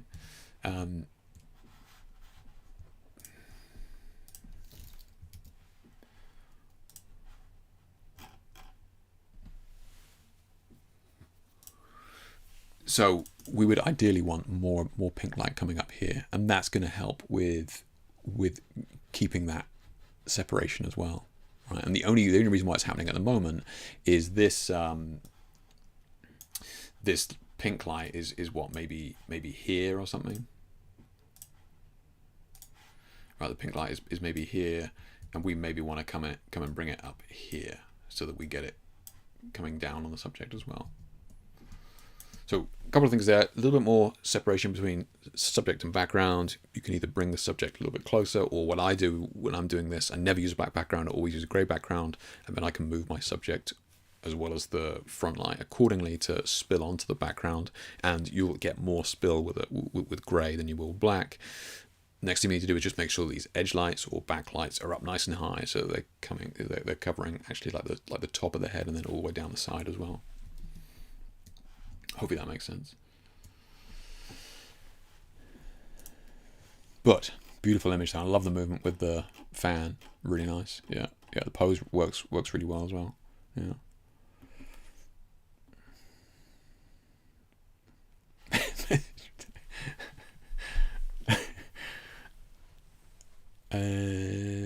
When it comes to lights, too many is not possible. Yeah, I know, right? Yeah.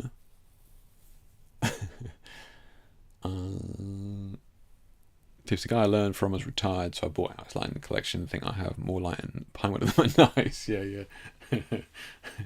Why grey over white? So white is gonna capture too much. So white is gonna. I mean, it depends if you're in this monster warehouse studio where the side walls are like 30 feet away and the ceiling is 50 feet up and that sort of thing is not an issue.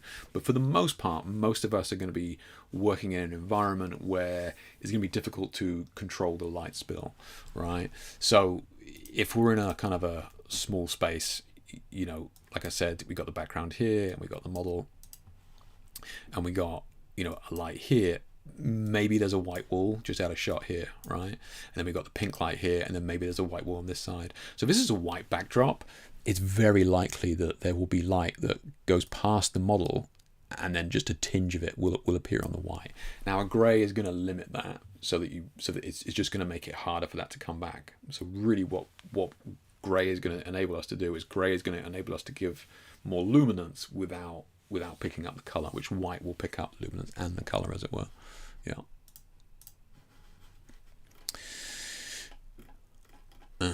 Okay.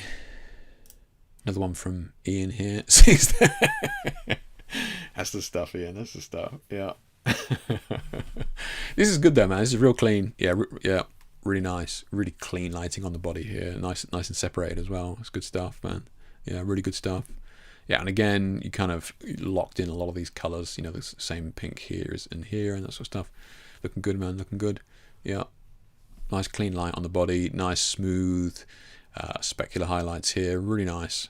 Real, all strong indicators of clean lighting. Good stuff, man. And really like bead of light going up the side here on the edge.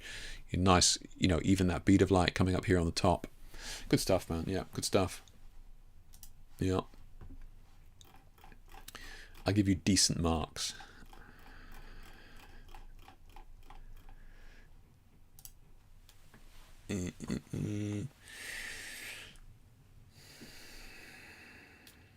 Grey is easy to turn white or black by moving the lights. Lights grey works well for LED lines and soft colours. Yeah, if that works for you, yeah, I would. I have seen people say that about turning grey white. I would personally never ever do that, just because. I mean, there's a lot of reasons for that, but yeah. So it's just like it's easier to turn dark, right? You just come even further away from it, and you're right. It'll quickly go dark. Yeah. Speaking of backdrops, don't be like me and get a 3 meter wide grey, not the 1.5 that is mostly used. Yeah, right. I know. Yeah, I did the same when I was starting out as well, Vlad. You think, oh, that's plenty, right? It's plenty, because usually when you're starting out, you're usually kind of doing headshots. And like 1.5 is fine for headshots, right? When I'm doing, like you guys doing corporate headshots in London or something like that, I would just have like a 1.5 meter window blind with me on the train, and off you go, right? But if you want to do anything taller than a headshot, then yeah, you definitely need something wider. I struggled with this one, but I got there. I've liked it. Yeah, look, it's not my fault you got cheap Octobox, mate. I said 3 meter backdrop. It turned up to 8 flies. Yeah, yeah, yeah. Let's have a look. So Darius here, beautiful stuff, really good stuff. Those of you who don't know, we kind of spoke about it earlier on about the fiber optics. This is kind of difficult to do, right? Very, very difficult to do. I mean, long exposure is difficult to do, full stop. But this sort of work is tough to do. A lot of patience. I'm not sure Darius is still here. What's the shutter speed on this? You open for like 10 seconds, something like that, maybe 8 seconds.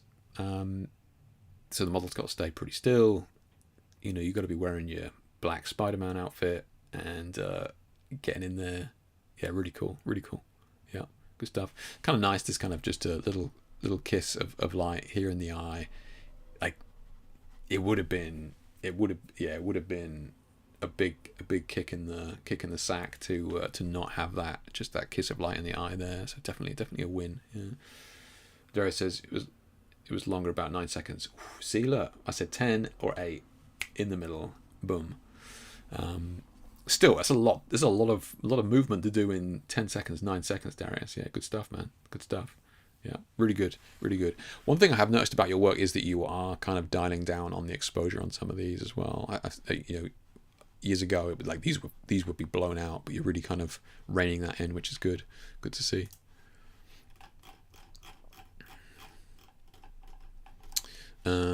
Got Anders, mate, you'll be missed. An impromptu. So Chris here, an impromptu idea during the shoot I decided to try without prior testing. It was definitely a challenge to balance the ambient light with the strobes, especially with the limited time, considering it was already 8 p.m. The model was also tired from earlier shoots with other photographers that day, classic, and I had to make sure she didn't freeze in the cold. Because this is an awesome shot, man. It's beautiful. I love this glow. So come on, are you in chat here still? What is this? Is this done in post, this glow and these sparkles, or is this a lens filter? Yeah.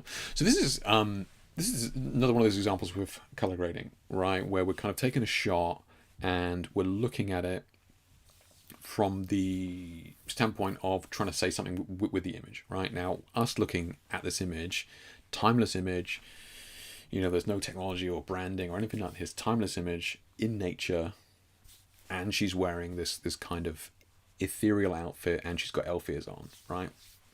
We don't need to be too strict on perfect, get the fucking color checker out, the gray card and all that shit, right? We're not worried about that. We're worried about trying to tell a story with our image. We're not worried about trying to take a industrial image of a towel dispenser that needs to be perfect, right? So, you know, kind of bear that in mind with these colors, yeah. So Grub says filter and added a little bit in post. Nice. Okay, what filter are you using? Come on, spill it. Is it the star filter that's doing that, or is it like a glow, like a pro mist that you're getting the glow and then you added the sparkles afterwards? Yeah. Oh, I didn't even copy it, did I? Star filter stacked with diffusion. Oh, nice. Okay, that's awesome, man. So this is pretty much in camera then. That's really cool. Yeah, really cool. Okay, good job. Okay, so let's kind of. So one issue that I had with the stream was the fact that I've got this widescreen monitor here. Like, I don't know, I don't know how many pixels it is. A lot of pixels, right? And you know, YouTube is only going to go, okay, you got 1080p, and you can make it more, but the shape of my monitor won't fit in that. So basically, you guys can only see down to what here, right? I've got another 2 inches of screen at the bottom there that I could either make the streams to have black bars at the side, or we just kind of live with this kind of cropped off bottom bit. I couldn't get it to change the shape of the stream. Anyway, so there's more image here. Well, I mean, let's do the same thing, right? With this, with these daylight, right? Let's do it. So we got these channel mixer edits that I gave you years ago. So we got outdoor portrait. Okay, that's actually really fucking good. my work here is done. Okay, so that's extreme, but it does kind of prove my point, right? We can kind of lean into this color grading. And look, I know we've been staring at a green image for so long that you're like, geez, this is a bit much. But as a person looking at this image for the first time, like we've kind of done a lot to the color grading to kind of tie it all together, right? So if we look at what we've kind of brought the greens into the blues, yeah. I can't believe I just clicked a button. That's gross, absolutely gross. I can't believe I gave these away for free. So look, if you guys are interested, you can just take down the readouts here. But yeah, so the reds and the greens, and then it probably nothing in the blues, right? But that's actually I actually kind of really like that. So we can kind of tweak it if we wanted to. Maybe add. Let's have a look. Kind of soften it up a little bit. Just bring it back. So I'm just bringing back in some more warmth down here, right? It was all like blue before. I'm just kind of bringing back some more warmth down there. If you wanted to dial it back, I mean, alternatively, you could just go, just do it here. Yeah, if you go, it's too much. But I don't know, man. I don't know. Kind of cool. Yeah. So yeah, look, don't be. I'm not saying this is what you were doing, Gripes, but yeah, just with anybody with natural eye or anything like this, don't kind of be too hung up on what the perfect color is on the day, right? What am I trying to say with this? Can I lean into it as well? Yeah.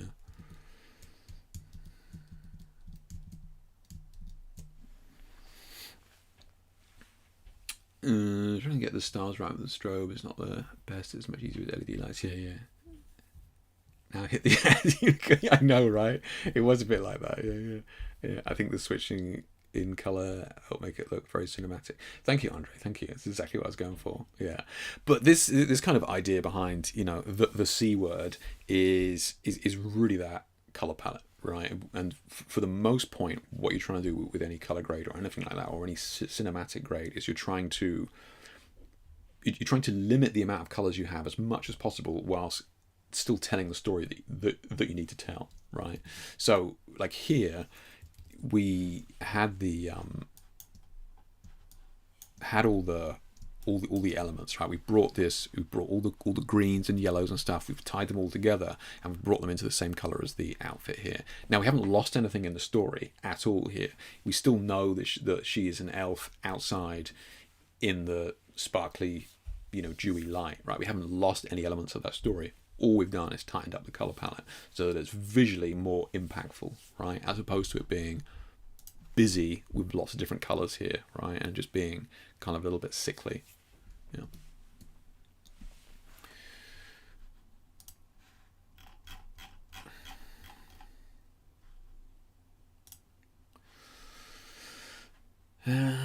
Okay, so we've got one from Melanie here. This is really nice, beautiful. Looks like we got two lights here at least, maybe something in the background, but it looks like maybe just the blue is kind of spilling onto the background there. One thing I would say here, Melanie, is just be real careful of this, like your key light. I'm going to call it a key light as the white light, so it's going to be your primary light here. But just be really mindful of how low that is. I mean, we can see the catch light, it's down here, right? But we can also see that we're lighting her from below here, which means that we have kind of brighter here, and then it comes into this sort of like darker shadowy pocket here, right? So as a rule, right, and unless you're going to pull a Dave on me and say it was moody on purpose, as a rule we tend to kind of light somebody from above, right? And the reason being is so that we can kind of show that shape in the face, and to have these kind of shadowy areas here. I'm not sure what the raw looked like, but I can see you've kind of retouched it nicely here. But yeah, bringing that up just a little bit higher and just allowing that to come down will just help to just flatter her, cheekbones, jawline, under the nose, that sort of thing as well. Because we can see here, right, underneath the nose is brighter than on top of the nose, right, which is never something that you want to kind of go for. Yeah, but otherwise, retouch is really nice and clean, strong directional lighting with the blue. You've done a really good job of keeping these lights separate, which is really nice. Yeah, really cool, good stuff. Thanks for sharing that. Pulling a Dave trending on X. Pulling a Dave. Don't make me make that a thing, Dave. I'll do it. So we got Vlad here. How you think we saw last night? Oh, you're talking about the unknown. Yeah. To be fair, I was blaming Facebook, but you pointed out that it was me calling it a different post. So I'll put my hands up and say I fucked up on that one. Yeah. So here you have a concept test. I'm in the studio right now playing around with the new concepts. This is really cool, man. These light whip things.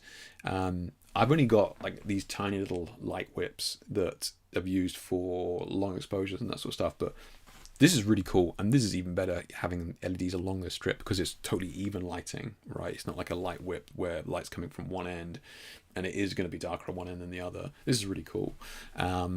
But this, like the other benefit, and this is why LEDs to me have so much power visually, or for us as creatives with light, is that we're able to have this very even spread of light. It's very difficult to kind of do that with like a softbox or a beauty dish. You can't bring that in close enough to have that drop off. You see how quickly that like the power of that LED light is going to drop off, which means that we're able to then fill that in with a different color.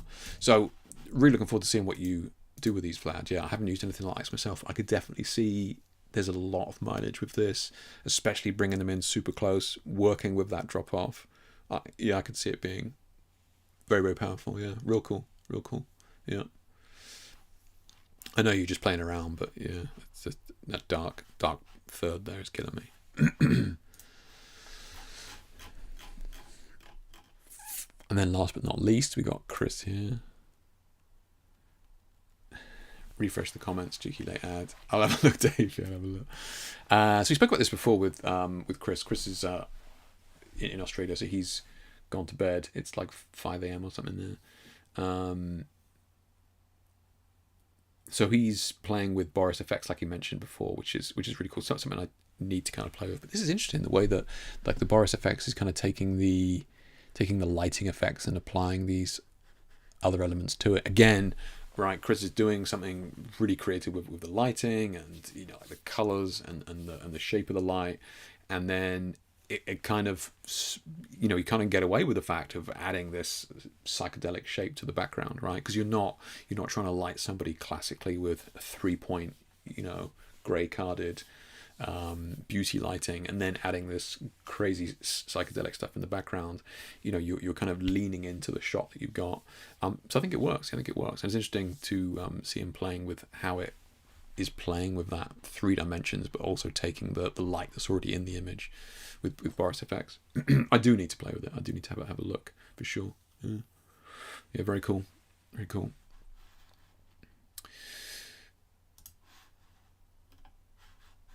I got to refresh this, have I? I can't believe I made you a mod, Dave. I don't know what I was thinking.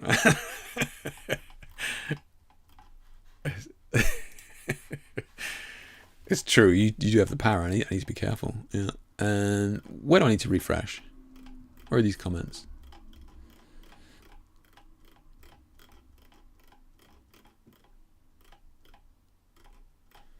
Oh, is it here?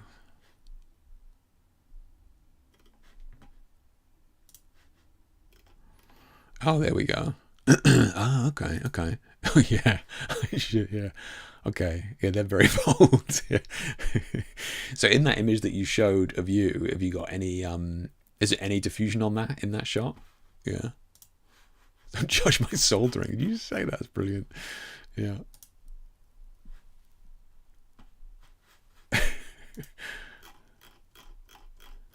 I've got other ones here.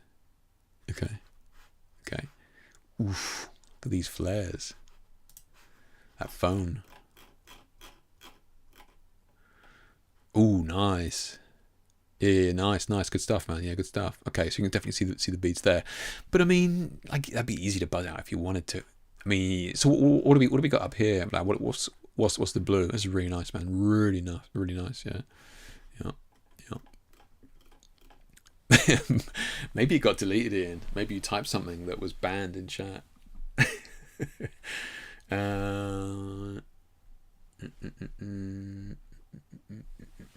have a look.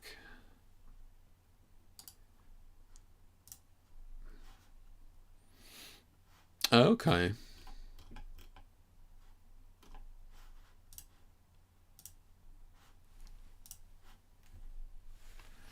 So what, £6 a meter for that?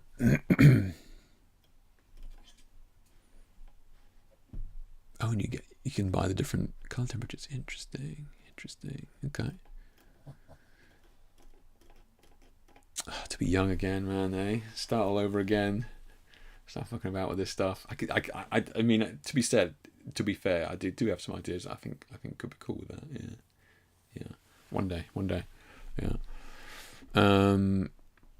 Oh yeah, sorry, Ian. Yeah, it's only these people with spanners next to them that can put links in though. You can put a link in the Facebook group. Yeah, sorry, mate. Yeah, it does block links. Yeah. But you can definitely pop the link in the Facebook chat.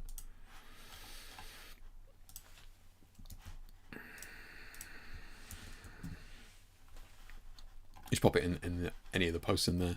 Okay, so let's go back down here.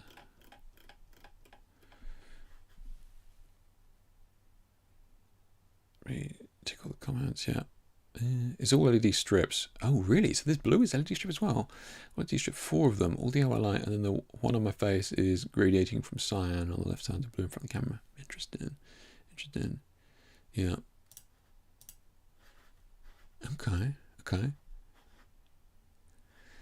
So this cyan here to here is you gradiating that, is it? Because I actually thought that was color contamination from the orange. That's interesting though, man. That's cool. Okay. So you're gradiating those LEDs on that strip. Yeah, nice. Yeah. Okay. You've got relevant comments selected, so hiding a few. Okay. Oh yeah. I don't know why it does that. Yeah. Thank you. I think we're seeing most of them, but.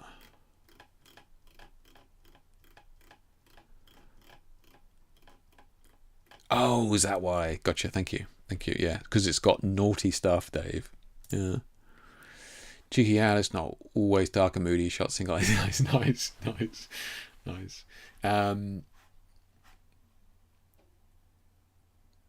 So you're damned if you do, damned if you don't here with this one, right? Because you've got this straight, and then you got this on an angle. Tricky. I know it's probably because it's a movable plate, right? Movable pole. Yeah. Can't be helped, I guess. Can't be helped. Okay. Yeah. Where was this, Dave? Where was this? Yeah. Did you do a trip then?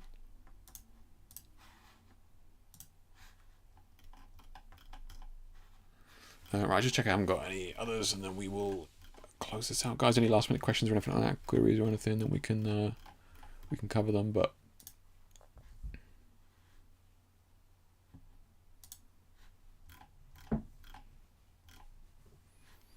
oh, Sterling pops one in there. Oh, with a strip. Oh, okay, with an LED rope.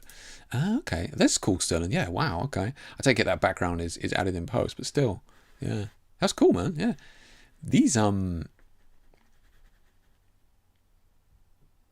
these pieces are really cool, Sterling. These fashion pieces. Where are you getting these from? You got a source contact, or are you kind of just a vinted main? Are you just on there getting all the wild deals? This is cool though. I like this. Yeah, it's good stuff, man. Good stuff. Yeah. Iron pose will always bend the pole. Yeah, exactly, Dave. I could see that. I could absolutely see that. Yeah, because if it's not like locked into the ceiling, it's going to bend. Yeah. Local beach to me. What? That is local beach to you? What, up north? The beach is up north. That's crazy, man. Yeah. These I'm using. Open like a new window. Okay. Good stuff, man. Good stuff. AliExpress, man. Vlad is going to get sponsorship, AliExpress.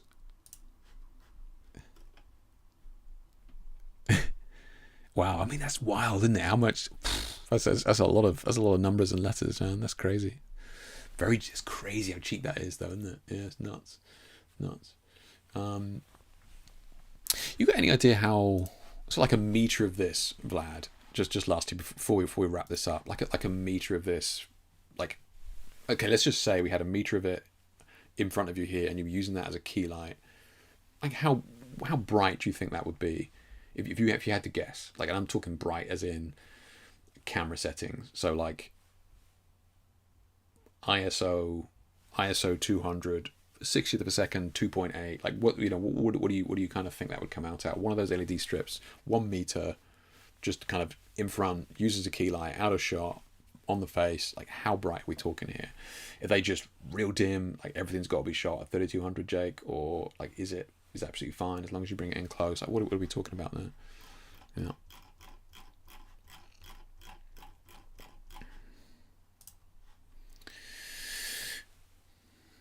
Especially carrying enough gear. Yeah, true, man. Yeah, true. Yeah.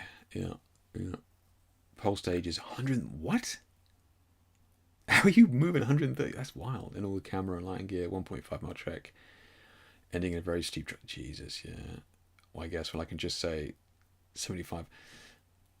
Okay, so the reason I was saying guess the power is because obviously, if you have like a meter and a half of these LEDs, it's going to be brighter than just a meter. So what are you saying is 75 watts? Like just a meter of them is 75 watts, and you kind of and you kind of know that, or like, or is it just yeah, of USB-C? So mine on the bright. Okay. It's sectional. Oh yeah, the pole is sectional. yeah. Gotcha. Okay.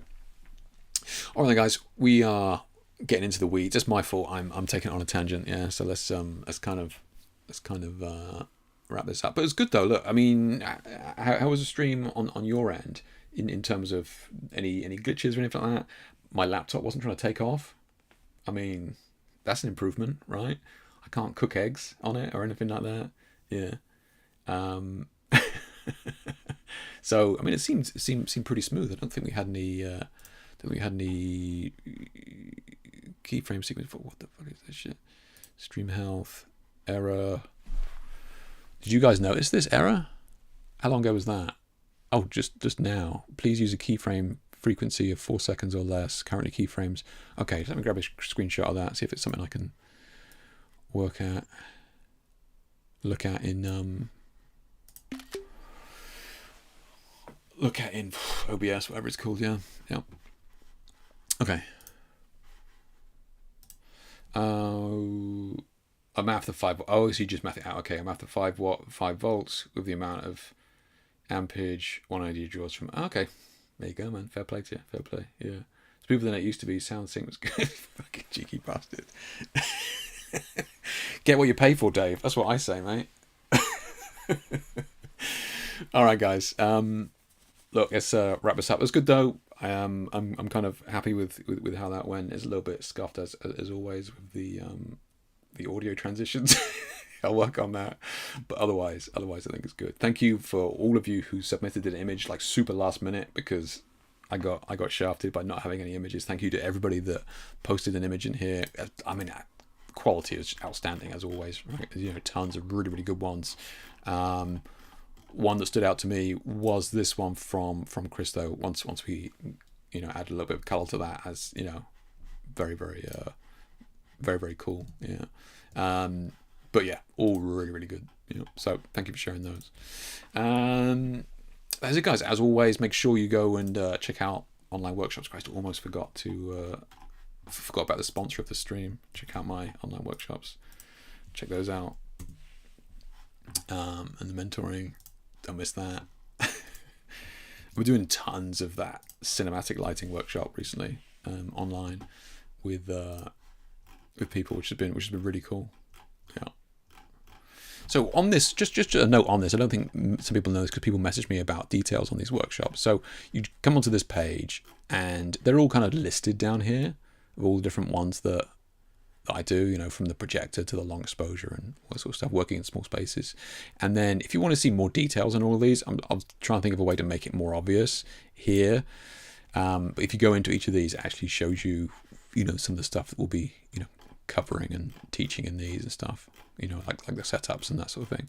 So click on those and it takes you into them to show you more details on what's covered. But yeah, as always, guys, been a pleasure. Thank you so much.